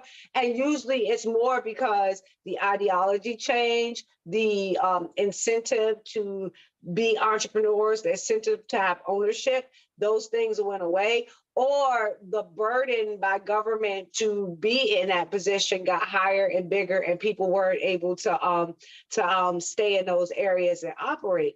But that's what needs to be fixed, right?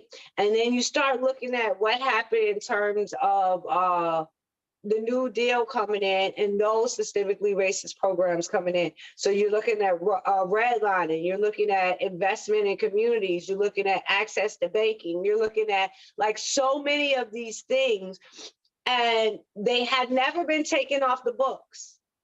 So they're still sitting there on the books, and government is able to access them when necessary. So they pick and choose when they can use them, still using them mostly against people that look like us. So to me, I think we need political reparations. We need to get people that will go into these local governments, take this abusive regulation off the books, get rid of this abusive legislation off the books. But most of the biggest one I'm thinking about would be like for your Second Amendment right, and then putting gun control laws in. So making it impossible, difficult to nearly impossible for Black people to be able to own guns and protect and defend themselves. If you're gonna go in and you're gonna start to take those things out of the system, because those are the things that we look at that make the system systemically racist, then you're going to start to see, again, us starting to adapt in a new system where there is liberty, where we do have the ability to go after growth, where we are able to shape our own destiny without government boot and obstruction on our necks. That to me is more feasible. Then after we do that, if you want, like Jeff, who said you had to have political power? I think that was all. Like after we do that, then you might be in a place of political power where you can be able to say, okay, look, we got these 20 budding Black Wall Streets that, are coming into their own and starting. So now would be a good time to talk about reparations, because we can start to get certain people in from the lower rungs so that they can get a part of the action, so they can become a part of the economy, so we can start getting those numbers and poverty levels down and using that as a metric. But to me, first and foremost, it has to have some kind of political undoing and unraveling of what has been done under progressive domination in our city. No blanket amount of money is going to fix anything until we get the progressivism of death, poverty, and destruction uprooted out of our communities as an ideology. Okay. Jason, you asked Jeff, what does reparations look like? Do you like what Sonnie just said of what reparations look like? Does that... No, just because I think that there's not a political solution, there's a mental and spiritual solution. I'll go back to what I said earlier. I'm gonna try to not say it profanely. I don't cuss on my show very often, and it's late at night, and you bringing out a more older version of me. But I'm gonna go back to my original analogy.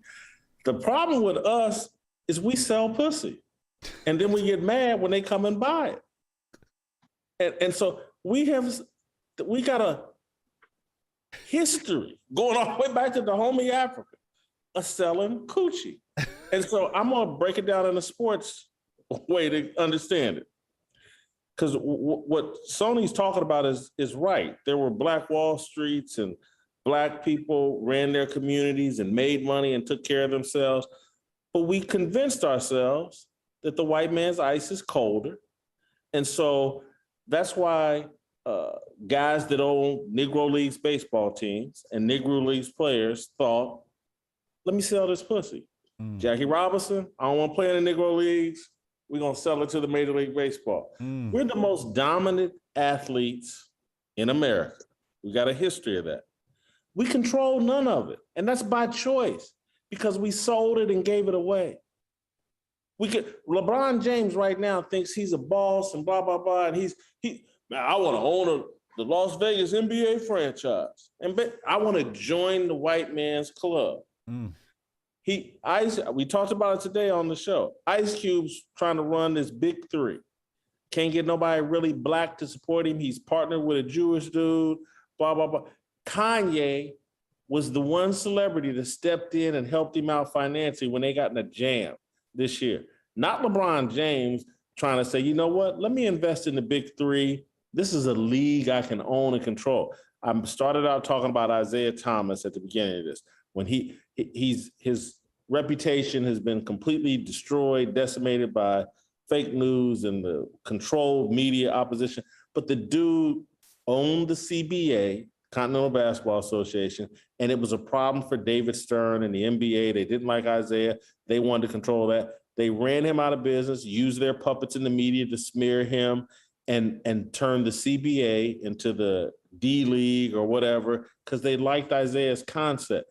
Anytime a Black man stands up and has an entrepreneurial spirit and wants to control and start his own thing, we're going to sell him out.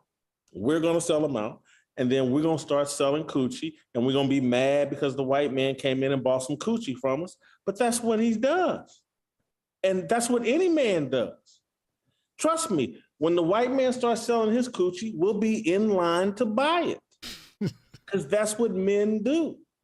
And so if our mindset doesn't change and we don't quit thinking like, oh man, that white man's ice is so much colder, cycle's just going to keep repeating itself. It won't matter what political party is in control or in office or whatever, because man's nature, if you're selling something, anything, he's going to buy it. If you're giving away something of value, he's going to buy it and use it for his own benefit.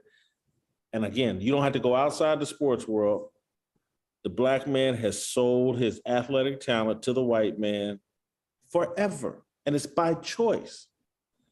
No one put a gun to Jackie Robinson's head. And I'm not even saying Jackie Robinson did the wrong thing, but no one put a gun to the Negro Leagues owners and everybody else to say, I got to join the major leagues, instead of having their own thing and building that up. That's just our mentality. And it starts, and that's why, again, we got to address the slave trade from its origination and understand that it's our mindset that started all of this. We sell coochie and get mad because people want to come to our whorehouse. Damn. Coochie for sale. That was like the sports version of the Ballad of the Bullet. You know, I love Sonny's point. I agree with Sonny's point. I love Jason's point. I agree with his point. Yeah.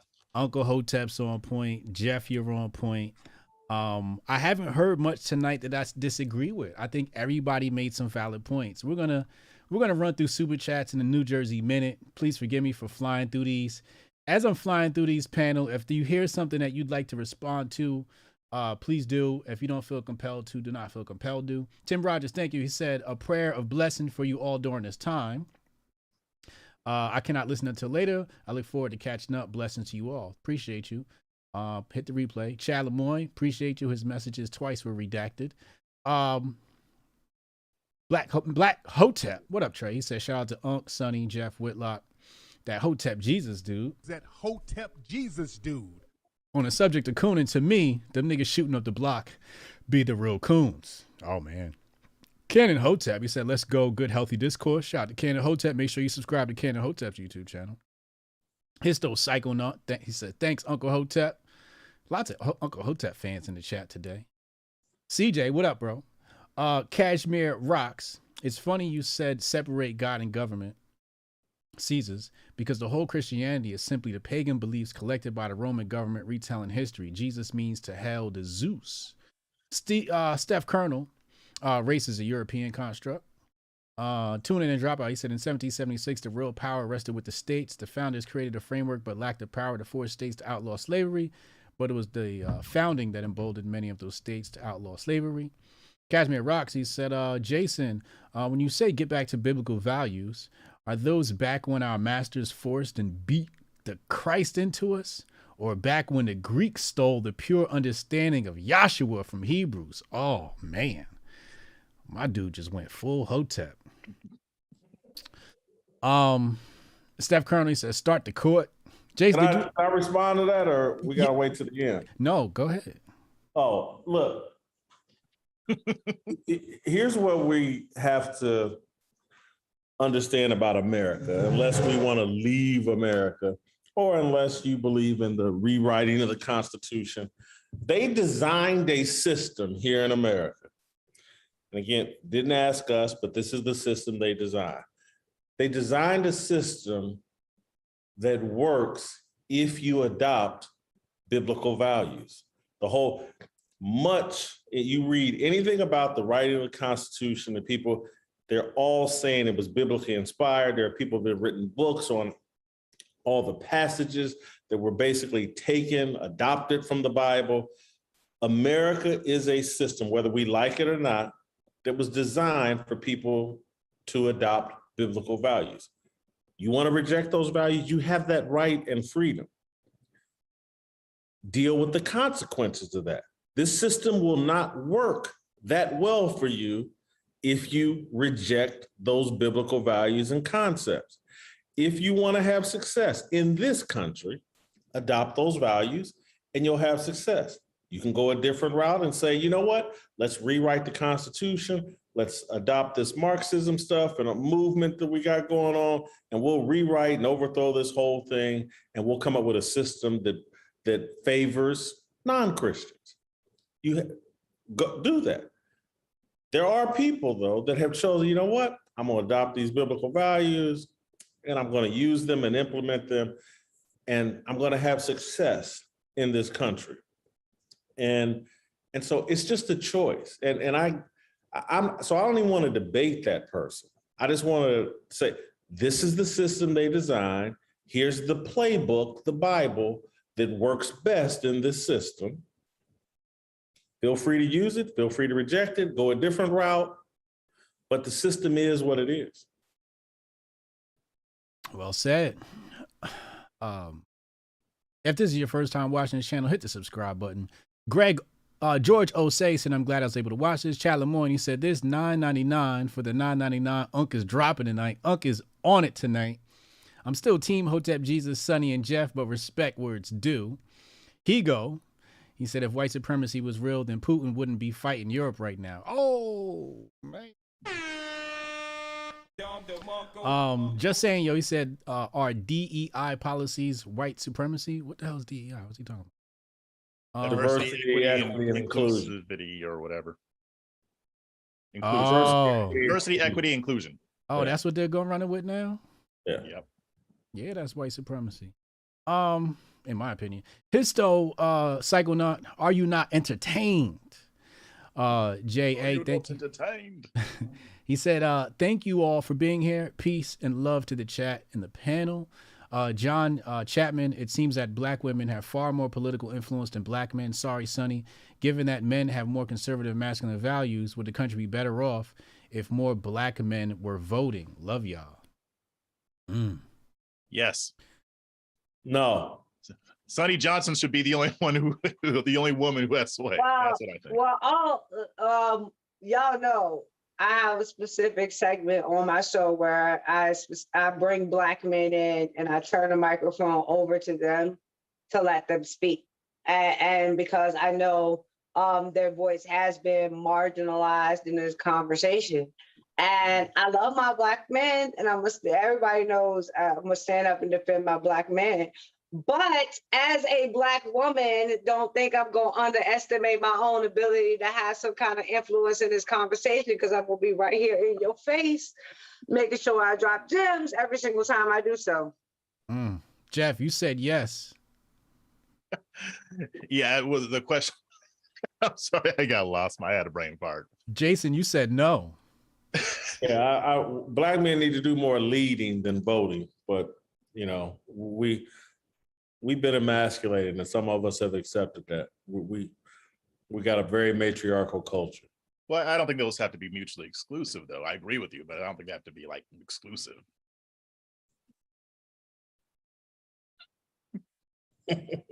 No comment. Cody Jones, he said, Europeans, some were designated whiter and more worthy of citizenship than others, while some were ranked as too close to blackness and socially redeemable. The story of how Italian immigrants racialized pariah status. Interesting. Spanky the Panky, the savage narrative, came after initial explorations as an excuse to colonize. They knew they weren't savages. It was a propaganda campaign by the powers at the time, contrary to the original explorers' accounts. Yeah, and it was done because support for slavery and stuff like that was starting to go down. People were starting to say, but maybe we shouldn't be enslaving people. And then they came up with this whole narrative. Oh, no, they're not on par with us. They're savages. So we're doing them a favor by enslaving them, among other things. Tune in and drop out. I said, curious. So Sonnie is saying that before racial categories were codified by Europeans, the world was essentially colorblind. Racial bias always existed. It just manifested itself in various power structures. Strength mattered. That's what mattered. If you could kill your enemy, that's what mattered. If you could defeat, no matter what size force it was, if you were able to have victory, that is what matters. That was the only, like, the Mongols wasn't going around and saying, oh, well, you're a little darker than the last village we burned, we're gonna let you chill. Like, they were burning everything that they came in. It was a conqueror's atmosphere. And if you were a conqueror, you conquered all before you. So am I saying that there wasn't dark people and white people? No. But was it looked at in that aspect? No. It was looked at as the stronger guy is the one that's going to be right in the history, because he's going to win the war and all the weak people are going to be dead and they're not going to have any stories to tell. How many civilizations are we never going to know about? We're never going to know anything about them, because a bigger, badder civilization came over and wiped them off the map. And they were like, oh, well, it's the 10 of my, no, it was dominance. It was, if you go to like what Jason said about that man spirit, conqueror, that's what it was. It wasn't until later that it was redefined. And that's the whole issue of it. You can still say that it's a construct and you would still be right. But you can't deny that we have been living under that construct for a certain period of time, that it has a certain impact and influence on what we are seeing in society today. So yeah, it's a construct, but it's a construct that has consequences. Wes M. showing love to Sonnie, VA's finest, sending love from 757. Chad Lemoyne, he said, I just hope enough white conservatives are going to share this. Must watch to understand some shit that a lot of people don't even have access to, let alone understand. Listen with an open mind, willing to be challenged. Well said. Let me just say that I disagree with that. Okay. I could care less if white conservatives watch this. Again, if black people, if we don't fix our mindset, nothing's going to change. Changing the minds of white folks ain't going to do nothing for black folks. Again, they're not our gods. The power is within us. Again, what that message actually just said is, I hope some white people's watching so they come over here and buy some of this black coochie. That's what he said. We got some good coochie over here. I hope he's watching.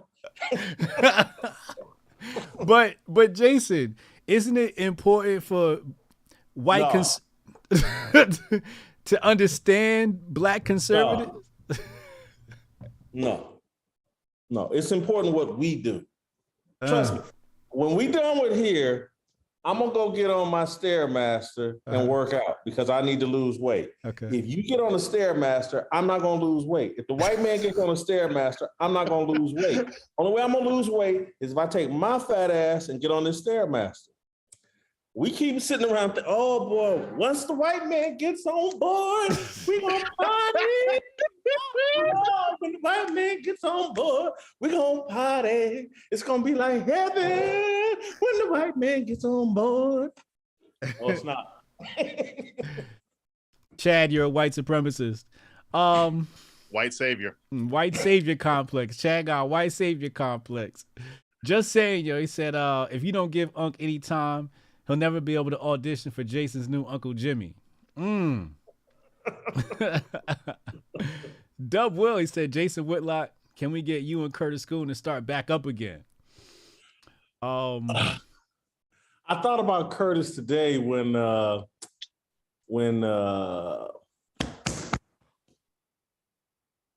Kanye called Diddy a fed.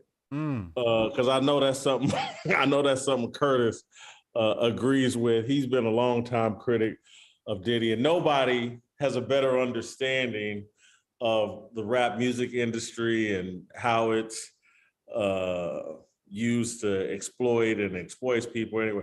But I did think about Curtis today, but yeah, I don't politicking ain't gonna start back up. Yeah, those politicking was epic. Blessed Butterfly Girl, thank you. AG, he said, what up, fam? Hotep and Bill. Chad Lemoyne Whitlock chilling in the corner hitting threes. Steph Colonel Darren Sills exposed BLM 8 years ago. That documentary isn't going to say anything different. Cruel Philosopher, question to Jeff. If the White Lives Matter shirt was such a dumb scam, what does the reaction say about us as Americans? That's why I said, I mean, it brought out a lot of stupid, just a lot of stupid all around. Like I talked about the stupidity from the left to that whole thing. There was a lot of stupid from the right too. Like it's just, I don't know. There's nothing more I can say. Like even talking about it is lowering my IQ. So, Chad, shout out to Jeff bringing it all home to wrap it. Just saying, yo, said this summit needs Cooley Bravo. Ooh, we should add Cooley to one of these. Chad Lemoyne, Sonnie got the notebook out, prepping for closing. Crew philosopher, are we going to ever talk about the power struggle between black men and women, or do you believe I'm mistaken? That's a great question. We should have had a discussion on Kevin Samuels. But anyway, he maybe he's a better host than you, Hotep Jesus.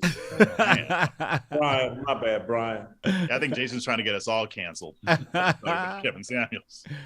We might have to do a part 2 and talk about the relationships between black men and women. That's interesting.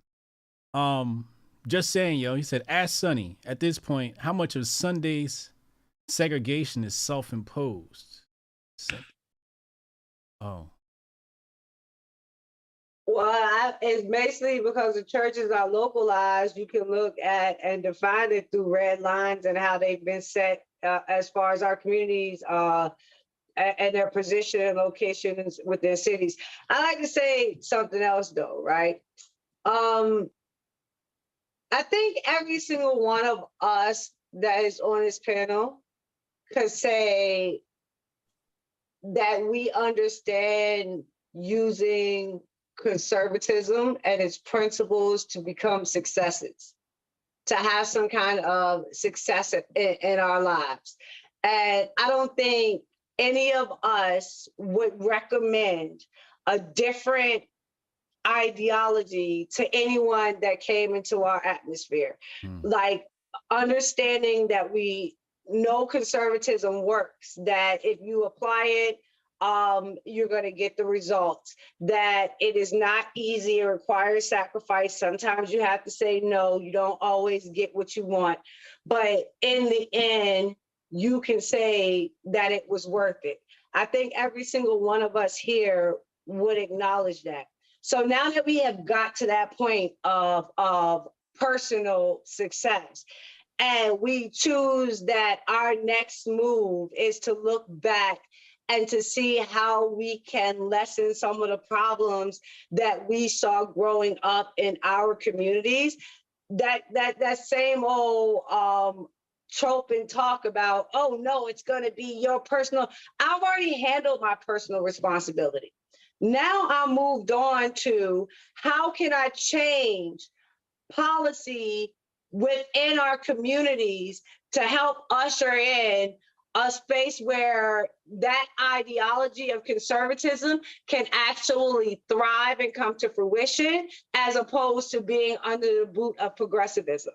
So there's a lot of us who made it. There's a lot of us who found success. There's a lot of us who understand that conservatism as an ideology and as a practice of life will get you those results.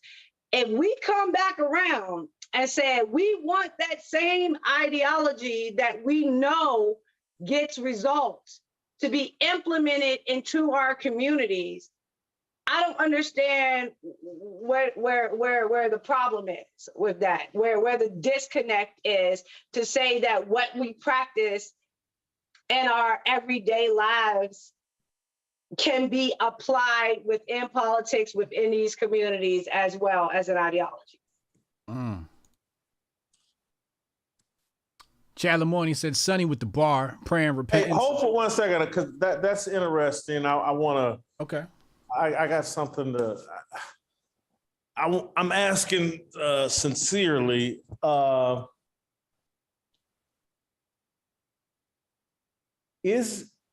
Has the brand of conservatism been so demonized in the minds of Black people that it can't be recovered, that it can't be, you can't convince a significant number of Black people to try a conservative approach? If you look at all of the polls, most Black people self-identify as conservative. They will tell you that they are conservative. They live their lives under a conservative model. And what I'm saying is, if you go in and you actually provide them with a conservative option, they will be receptive to that option because that is how they live their lives. Right now, they are not being given the option. And that is the problem. So when you say the brand of conservatism, progressives have defined the brand. I agree. There's no question they have, and there's no doubt they have smeared the word conservative. But let's ask ourselves in reality. I know it's fun to say, hey, Black people identify as conservative, they live this conservative life, blah, blah, blah. I jokingly tell people all the time, yeah, it's like a joke of mine. People come up, I know you, I've seen you. And I'll say, yeah, I started in Training Day, Denzel Washington. It's just a joke, obviously I make, but it's some make-believe perception I have of myself that, yeah, I'm chubby Denzel. No, I'm not. And so Black people, I think a lot of times say, we're conservative, but the reality is, no, I don't see no wedding band on your hand. I don't see you not going for instant gratification and making the long-term play, blah, blah, blah. And so the reason I'm asking the question about conservative, because it's like, I agree with you, conservative values serve everyone well. But the brand of conservative has been so smeared by Democrats, and there's been such a mental game played on us that we are convinced conservative, that means racist. And so that's a tiny part of my reason why I tend to stay away from politics. And I certainly stay away from saying, be a political conservative, that's going to fix your problems. I try to embrace your biblical values. If you embrace biblical values, you will, I don't say this, but my point is, if you embrace biblical values, you will be conservative. And that's part of the reason, just part, I believe in a biblical worldview and biblical practices or whatever, but I'm just wondering if being a conservative is even it's almost like reparations. Convincing 25% of Black people to embrace conservative politics might be like winning the lottery. The chances of that are like winning the lottery. Anybody follow what I'm saying? Right now, there's a massive influx of Black people fleeing the Democratic Party. Again, speaking as a Christian, and there's my wedding ring, and I've been with my husband close to 23 years now. My daughter is upstairs. She's in college. She just got off of work. So I think I got like the worldview of living a biblical lifestyle kind of hammered down. Now, with, again, that being the case, I want to bring those things that I know to be true, that have worked in my life, to the political sphere and have them offered as an option to Black America. They have never been offered to Black America as an option. So I'll give you one example. For the last 20, 30, 40 years, Republicans' answers to Black people complaining about the school system would be, if a kid just graduated high school, then they would be able to compete in the global economy. So go to school, go to the school, go to the public schools, go to the public schools, you'll be all right. Now for us to actually see what those public schools are teaching, how they're failing to set our kids up in metrics of math, of science, of technology, and actually get them ready for the real world. So while you had the Democratic Party pushing progressivism in education, you had a Republican Party saying, yes, go to their education centers. That is the cure for what ails you. That is what will get you out of your situation, instead of going in and providing a conservative alternative, which you do see now with school choice entering the conversation, a conservative alternative. You can pull your kids out of these schools. You start offering them the alternatives, Black people will take the alternative that brings them closer to conservatism. Every single time a program is introduced anywhere near a Black area that gives Black parents the chance to pull their kids out of failing schools, there are wait lists of hundreds and thousands of people who want to participate in those programs. So if you give it to them as an option, again, I will trust Black people to be able to choose the right option. They have not gotten that option because Republicans who are supposed to be the stewards of conservatism do not come to their neighborhoods, they don't show up, and they do not provide it as an option. So I don't think if I want to take my success that I've got using my biblical principles, using my conservative principles of self-responsibility and all those other things, and take those concepts and say, here is an option for you, Black America. Again, So, I don't see the issue. One of the examples that I've always used is Governor Mike Huckabee. I mean, because I got to interview him, and a lot of people don't know this, and I just brought him up like last week, but when he ran for governor, he got 49% of the Black vote, half of it. And what he did is exactly what Sonnie's talking about. He actually went to Black neighborhoods, and he didn't wait until election season to do this. He started finding out what they needed. He started meeting with pastors, leaders, and not everybody was receptive to him. Like there was one instance he told me where they had to like sneak him out the back of the church because people were mad that he was there. But a white Republican went into these neighborhoods and talked to people, broke bread, and actually got an idea of what they needed. And when they went to the polls, 50% voted for him. And they knew he was a conservative. They knew he was a Republican. So to me, that lends even more credence to the idea that if Republicans are actually showing up, not just every now and then, I mean like a consistent effort, then they can start making inroads. But right now, there isn't much of an alternative. Like you can't vote for a Republican mayor if a Republican isn't running, right? So that also has to be taken into account because that is probably the major issue here. Glenn Youngkin. Hold on. Let Jason hop in right there. Jason, you was about to say something? I want to, what happened with Huckabee, and again, I don't know the details. I certainly take your word for it.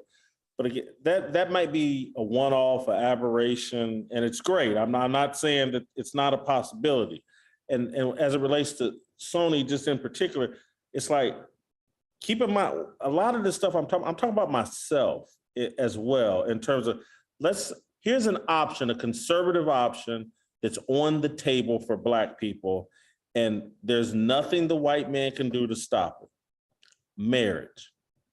Marriage is an option that's available to every Black person, man, woman, but that there's not some systemic thing stopping us from we're not choosing that option.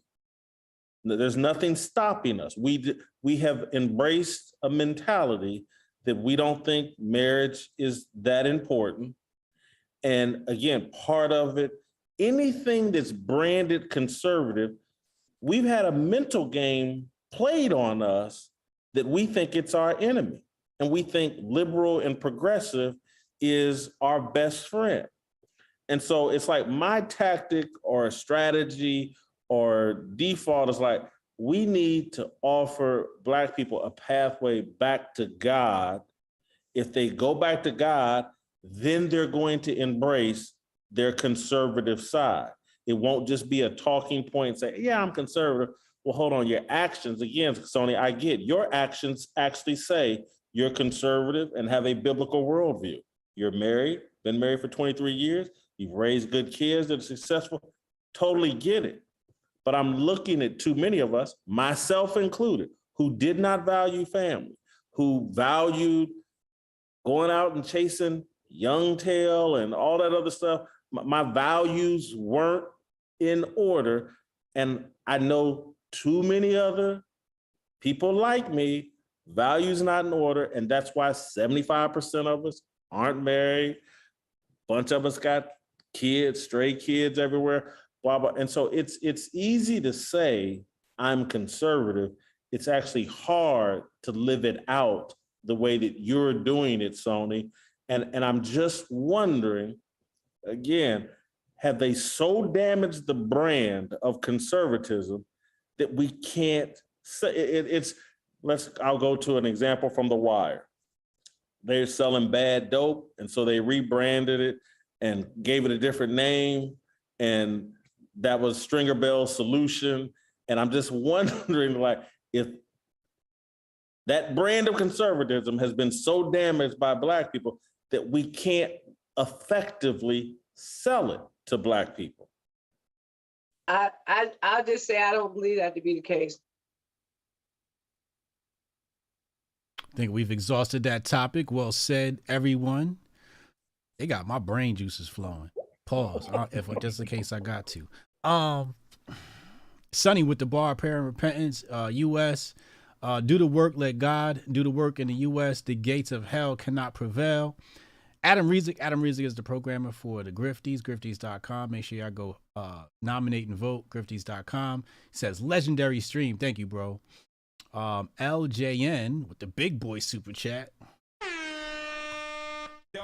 Appreciate you. You said great conversation panel. I myself classify myself as DOCA, descendant of continental Africa versus Black.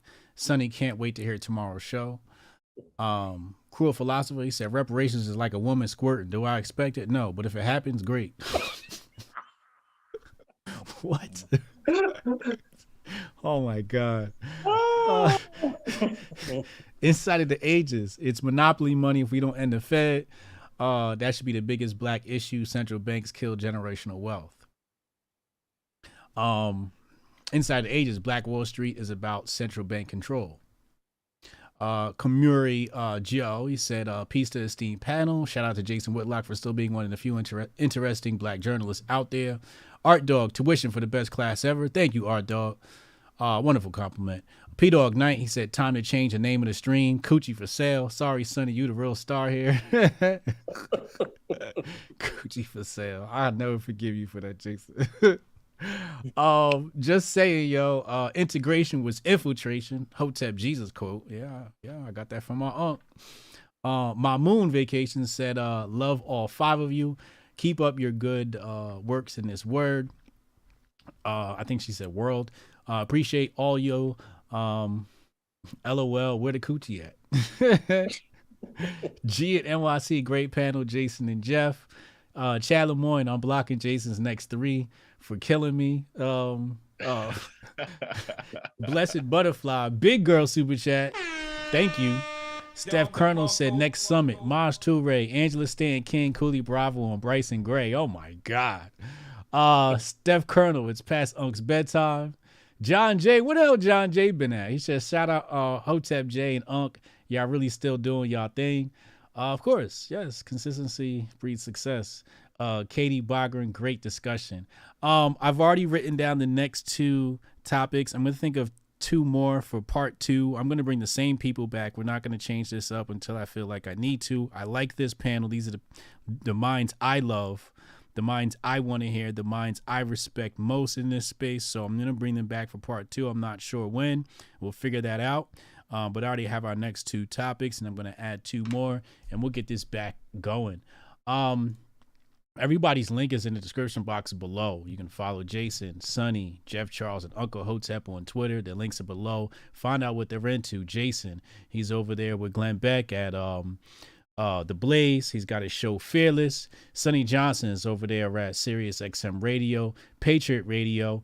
Shows are 2 p.m. Eastern time every Saturday. One of the classic voices on that station. Jeff Charles is working with what's the name of it? The Red State? Red State. Red State. He's working over there with Red State folk. And my podcast, A Fresh Perspective. Make sure you go follow him and subscribe to his YouTube channel. Uncle Hotep. Uncle Hotep is co-host of Hotep's Been Told You right here on his channel every Thursday, 8 p.m. Eastern Standard Time. He has the show every Sunday, The Uncle Hotep Factor, where he gives you his perspective on current events. He is a father and also has streaming in the mornings. Ladies and gentlemen, it's been another classic, legendary piece of content for you guys. I hope you guys take a lot away. Likes are cool, comments are cool, but hit the share button. And I don't care what Jason says. Share it with the white people too. I want everybody to see this, man. I'll catch y'all next time. Panelists, hang in there. I'm going to make sure we don't got no hot mics as I close this out.